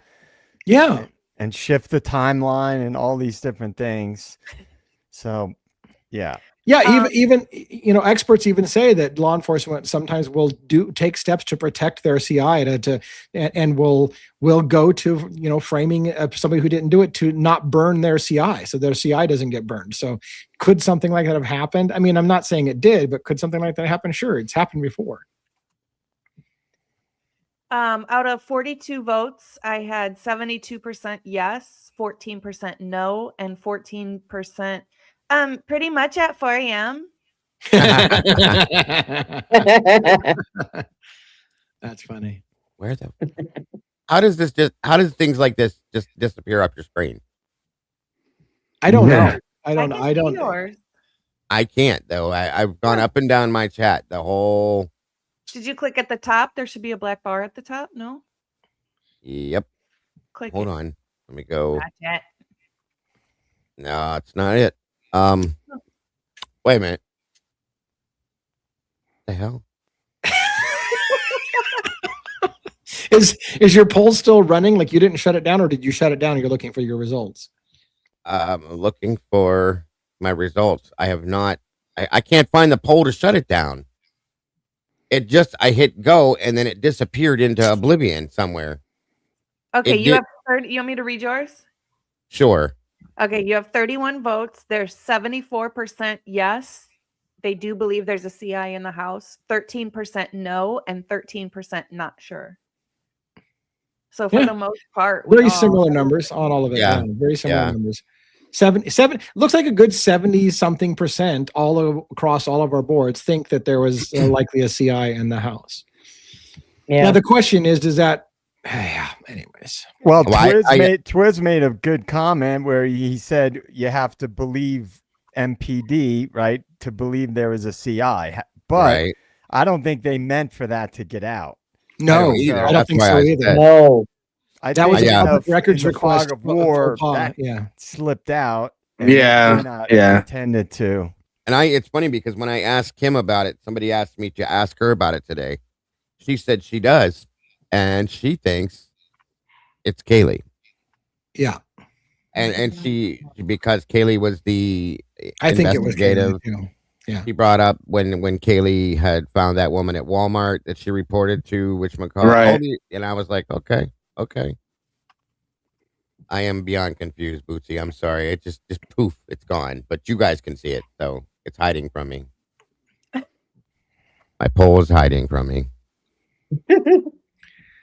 Well, it's and there's questions. Some people will say, well, yeah, there's a CI in the house, but it was Dylan. So then the question becomes, was the CI a victim or one of the survivors? Could it have been any scenario in which it's both? There's a CI one that survived and one that didn't survive. There's a lot of complexity, but I think that somebody in the house was working with police, that complicates this quite a bit. It leads to the belief that they would not be entirely honest with everybody about the facts of the case because they don't want to admit that they had a confidential, like if they're not going to admit that they had a confidential informant in the house that got killed under their watch. And to go to the Dylan thing, by the way, that was put out there, and I mean this with all due respect, mind you, to whoever put that out, whatever was said about that. If Dylan was a federal informant informing on her boyfriend at the time when she was in high school, why in the fuck is she still with the guy? Yeah. Does that make any sense to anybody? No, it doesn't. I mean, I can't get that out of my head. I've been stewing on that for a while. And also that video that got leaked or whatever that we weren't supposed to see, they wouldn't be referring to Dylan and Bethany as victims. When he's saying victims, he's referring to he's somebody who passed. Yes. Yeah. That's what I would go by. Yeah. Exactly. And if that operation was in conjunction with the school, they don't want that to get out. And I also so the $1 million question, so here's the thing. We all watched that video where he whispers, I don't know if you know this, but one of the victims was a CI. To this day, is there any question in your mind that's not what he said, that he said something else? Not at all. Because there are people who are saying that he said something else. But what else would he have fucking said? Like, it seems clear as day that's what he said. No, that's what he said. I played that forward, backwards, slow, fast, every which way I could, and I even put the closed caption on it, this and that. I asked other people what that's what he said, in my opinion. My other thing with that too is, do you think, again, if this was a federal CI, do you think that the local PD would know? If they were doing a joint operation, they probably would. Okay. Right. I mean, there was a multi-jurisdictional task force on drugs in the area. So local law enforcement could have been working with maybe Homeland Security about drugs coming across the Mexican border, I suppose, through their town, right? So they could have been working together, right? So that's possible. That also could explain Dollinger going to FBI school, right? Right. The investigation too. So they could have been working on it. Yeah. Again, a multi-jurisdictional drug watch of drugs coming across the border in through the colleges, and that could have been an ongoing thing. And then during the course of that, they end up getting somebody mass murdered, maybe by the people that they're investigating, and then it's a huge embarrassment. Again, it's a huge fuck up. Like, how did we let this happen? We're supposed to be investigating this, and we let people, we let our CI get murdered, and a bunch of people in the house along with her. Could be a major problem. Mm-hmm. And I could see that as totally plausible. I'm sorry, Logan, to interrupt. I could see that as totally plausible for the level of them wanting to cover up what happened in the house. Sure, it would make sense. In the Nancy Guthrie case, there was a male and a female that knocked on the neighbor's door. They were inside for quite a while, and they said they were FBI. So when they left, they were inside for like 4 hours, the neighbor's house. When they left, the neighbor called the local sheriff, and the sheriff was like, no, we didn't have any FBI people at your house. And so they were terrified that it was fake FBI people cased in their house, in there for 4 hours. So there could be times where they don't know that there's a CI. If it was for FBI didn't tell local, or vice versa. Yeah, Nancy's case usually doesn't happen though. That it could happen, but usually it doesn't happen. I could tell you, if there's an operation going on, even if it doesn't involve local law enforcement, what normally happens, the outside agency, whoever it is, if it's some kind of task force or FBI, whatever, they'll stop by the local precinct, because that could be these guys. Because if these guys get involved in some crazy thing, now you have the cops are going to respond there, and it could be a recipe for disaster. So they have to kind of let us in. They might not tell us exactly what's what they're why they're there, but they may say, like, we're pursuing a certain suspect, or there's something, where we're going to be at this location during this time. They usually will tell us. Like a heads up. Yeah. And let me ask you that. I mean, we need to wrap up because I usually don't only go about 2 hours, although I don't have to be on a set time frame. But let me ask you this. If there was a multi-jurisdictional drug task force, and the FBI and Homeland Security and Moscow Police Department and probably Pullman, because if you're dealing with Moscow, you're going to be dealing with Pullman too. The two campuses are too close to each other. That would have been a kind of a all-in-one inclusive thing. If that had been going on before Koberger even arrived in town, is it possible that a multi-jurisdictional task force would have been looking for, say, top edge criminology students to help out with parts of this investigation, and all those theories that Koberger was quote unquote working with the feds? Could they have reached out to a PhD candidate in criminology to say, hey, we're working on this drug sting kind of thing, and could use your help in this area for extra credit or whatever the fuck may be? Is that a possibility? Is yes, it like it is. Absolutely. That's who they're high on the list of who they would seek out. Sure. Right. So that's what I've said that many times. I said he could have even been brought there as part of that program. Well, part of the funding, part of the program, and they, in conjunction with, this was my theory that I've said a lot of times, in conjunction with, if there was a CI, if shit went sideways, and part of this task force, and it's like, oh shit, we fucked up, we can't let this get out, and they, hey son, we're calling you up to the big leagues, here's your chance. And some people might say, oh, well, that's crazy. Who's going to agree to go to prison? When you work for the feds, man, when you go undercover you do a lot of shit. Like, I mean, it's all out there. Read the books. Look into the cases. You know, you got people that have total cover positions. They get cover jobs when they go undercover. So they have a job. They have a cover story. I mean, that's what the intelligence agencies do, and that's what the feds do. So in my opinion, that's what I've been saying all along. I still stand by my theory that he was either working for or with the feds, because that explains a lot of things. Mm-hmm. And I still look at the paper he was writing. It's identical to what happened. Yeah, that's weird. That is very weird.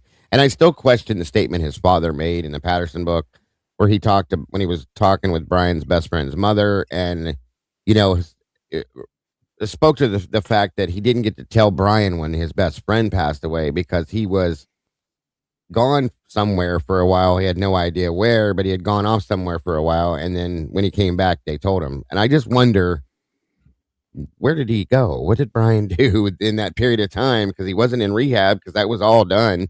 So what was he doing at that period of time if nobody knew where he was? That's a little weird to me, is all I'm saying. I think of Luigi when you say that. Yes. Yeah, exactly. Luigi. Very odd. Very odd. I mean, I tend to lean towards whenever the feds are involved, you're going to get fed horse shit. Because they can say, oh, it's national security. Of course. Yeah. And almost anything can be hidden under the guise of national security. Almost anything. Everything. I mean, they've made it, you could literally get away with murder under the guise of national security. I'm sorry. It's just more important for the national security than you to catch a bad guy or to get some justice for a murder. It's a matter of the whole country is at danger for that secret coming out, and that trumps the individual. And we talked about that the other day, about the sacrifices that federal agencies will make to complete their task, to not blow their investigation. So yeah. And the one thing that sways me away from believing that it was a straight up frame job is that would the feds also be, because the feds would also have to be in on it if it was a frame job, right? Because they were involved in the investigation early on. So that would mean that the feds are also involved in a frame job. And if it got out that the feds framed an innocent person, there'd be a lot more blowback than if the local police force did. Right. Which I think is why the feds want to keep their hands out of it and have it be Moscow's problem and not theirs, why they didn't prosecute the case, because for that very reason, they don't want their hands bloody or messy on it if it gets blowback. And you heard Steve tried to blame it on what Latah County did when he said, well, the feds ran from this as soon as they could because of the bullshit that Latah County was doing. Is that really what it was? I mean, or were they getting the hell out of Dodge while they could before all the bullshit hit the fan? That's my opinion. Yeah. All right, guys, we're going a little late tonight. Let's go ahead and wrap up for the evening. What a great discussion it turned out to be. As always, we can just freeform and riff all night long. More and more people, by the way, say they check us out on a nightly basis and go to bed with us every single night. So we go to bed with a lot of people around the world, which is fantastic. Couldn't have asked for more, I guess. So on that note, let's wrap this up. We'll go Robin, 1-1, Logan, Dago, JJ, and then I'll close this out. So we'll go around the horn that way. So Robin, you get the first close for the evening. What do you got? All right. Well, once again, like you said, it's been a fascinating conversation. We never lack for topics. I'd like to thank each and every one of you for coming out and hanging out with us tonight, winding down your day and relaxing with us. And, you know, whether you're here live or you're on the replay crew, we appreciate each and every one of you so very much. And I love hanging out with the gang on this panel. Mad respect to our moderators throughout all three communities. And I hope everyone has a fantastic night. Thank you very much. And it's great to have you on the show. As always, you never miss a show. You're like, I think you should get an attendance record for, I don't know that you've ever missed a show. Have you missed it? You probably missed one show. Yeah. Maybe. Have you ever missed a show? I was sick as a dog. Yeah. Right. One show. Yeah. You're like get an award. You should get an award for those attendance. little trophies.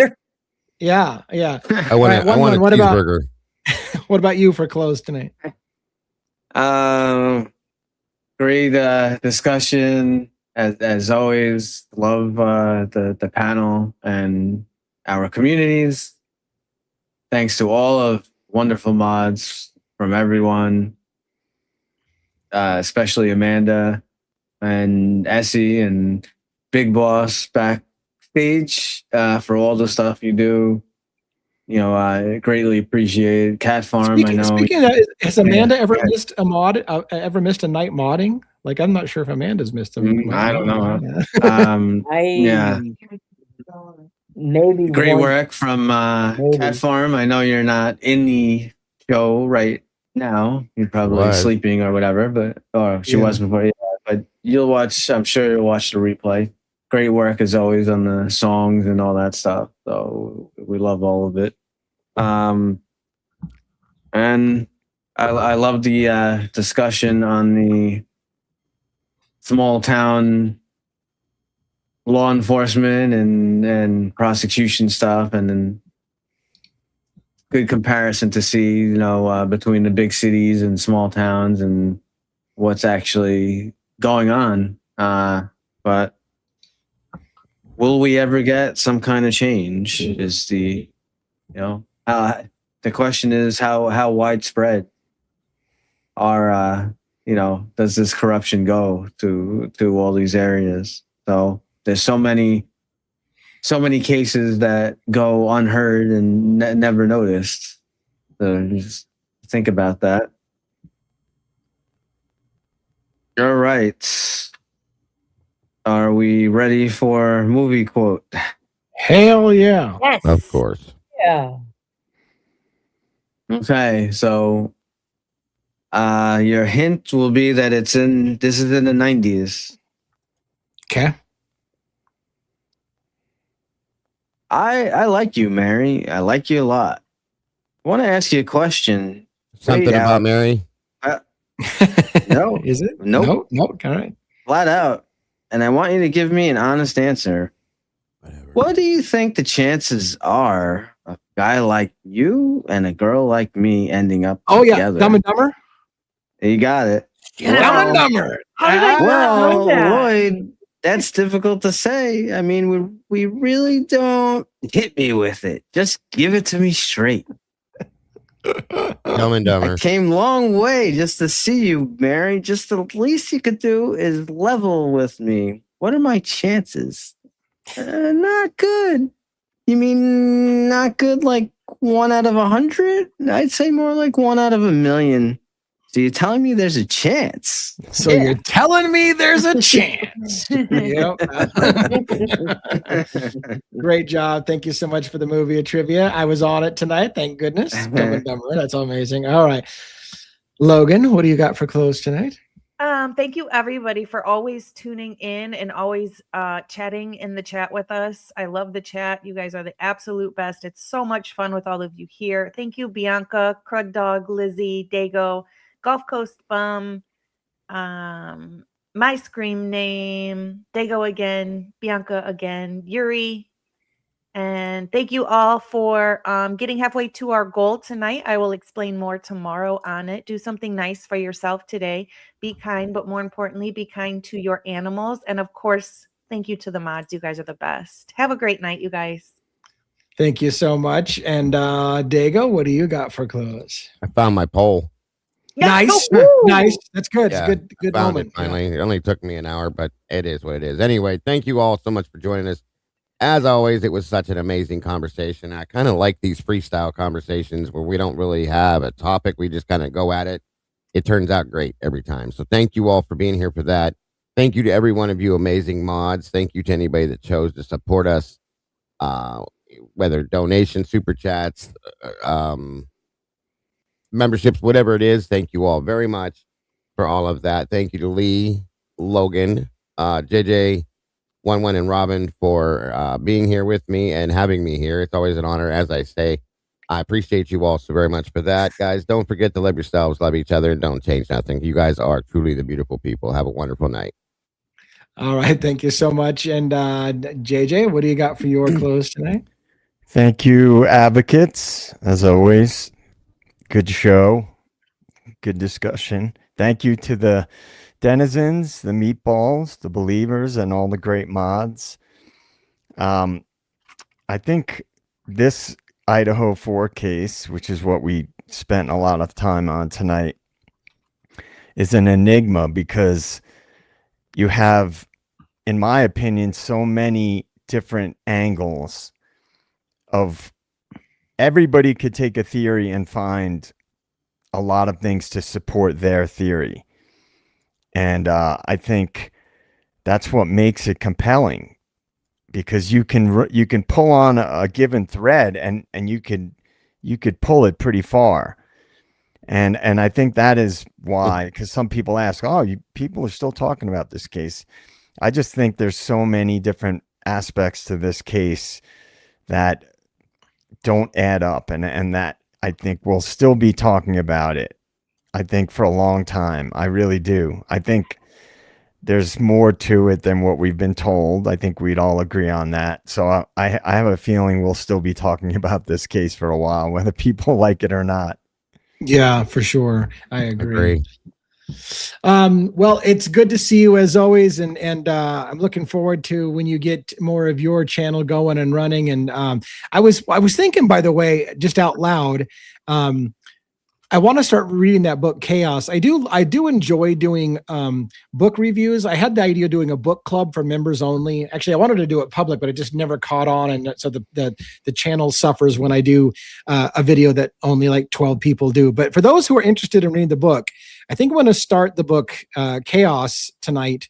And I'm going to read a chapter or whatever of that. And what I do is I end up highlighting the parts that I found were interesting and talking about it. It'd be nice if you want to join me for that, if you're interested in that, to pick up a copy of that book on Kindle or whatever. I also am going to be continuing another book that JJ recommended to me, which is One Nation Under Blackmail by Whitney Webb. I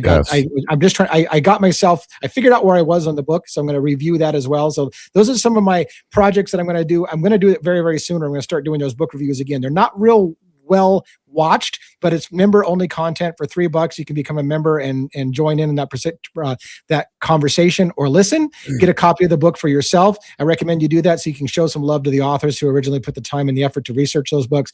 And then if you want to hear my thoughts and or even participate in the discussion, make sure you get a copy of the book and that you watch that series. And thank you all for coming. Come early, come often, come multiple times. That's always the goal. Thank you for being here. I hope that you enjoyed the music that we played at the early part of the night. I'm going to be working music into the show more often, so you can kind of expect to hear a song and then one of our 2 sizzle reels. We've got 2 big sizzle reels that are more fancy. We'll always probably play one of those so that you know you're in the right place. But before that, we'll roll on any given night. We'll roll a new song with some AI images and stuff like that, just to kind of mix up the variety. And you'll never know whether it's going to be humorous or it's going to be serious, whether it's going to be smoky, whether it's going to be bouncy, whether it's pretty much going to be something really hilarious.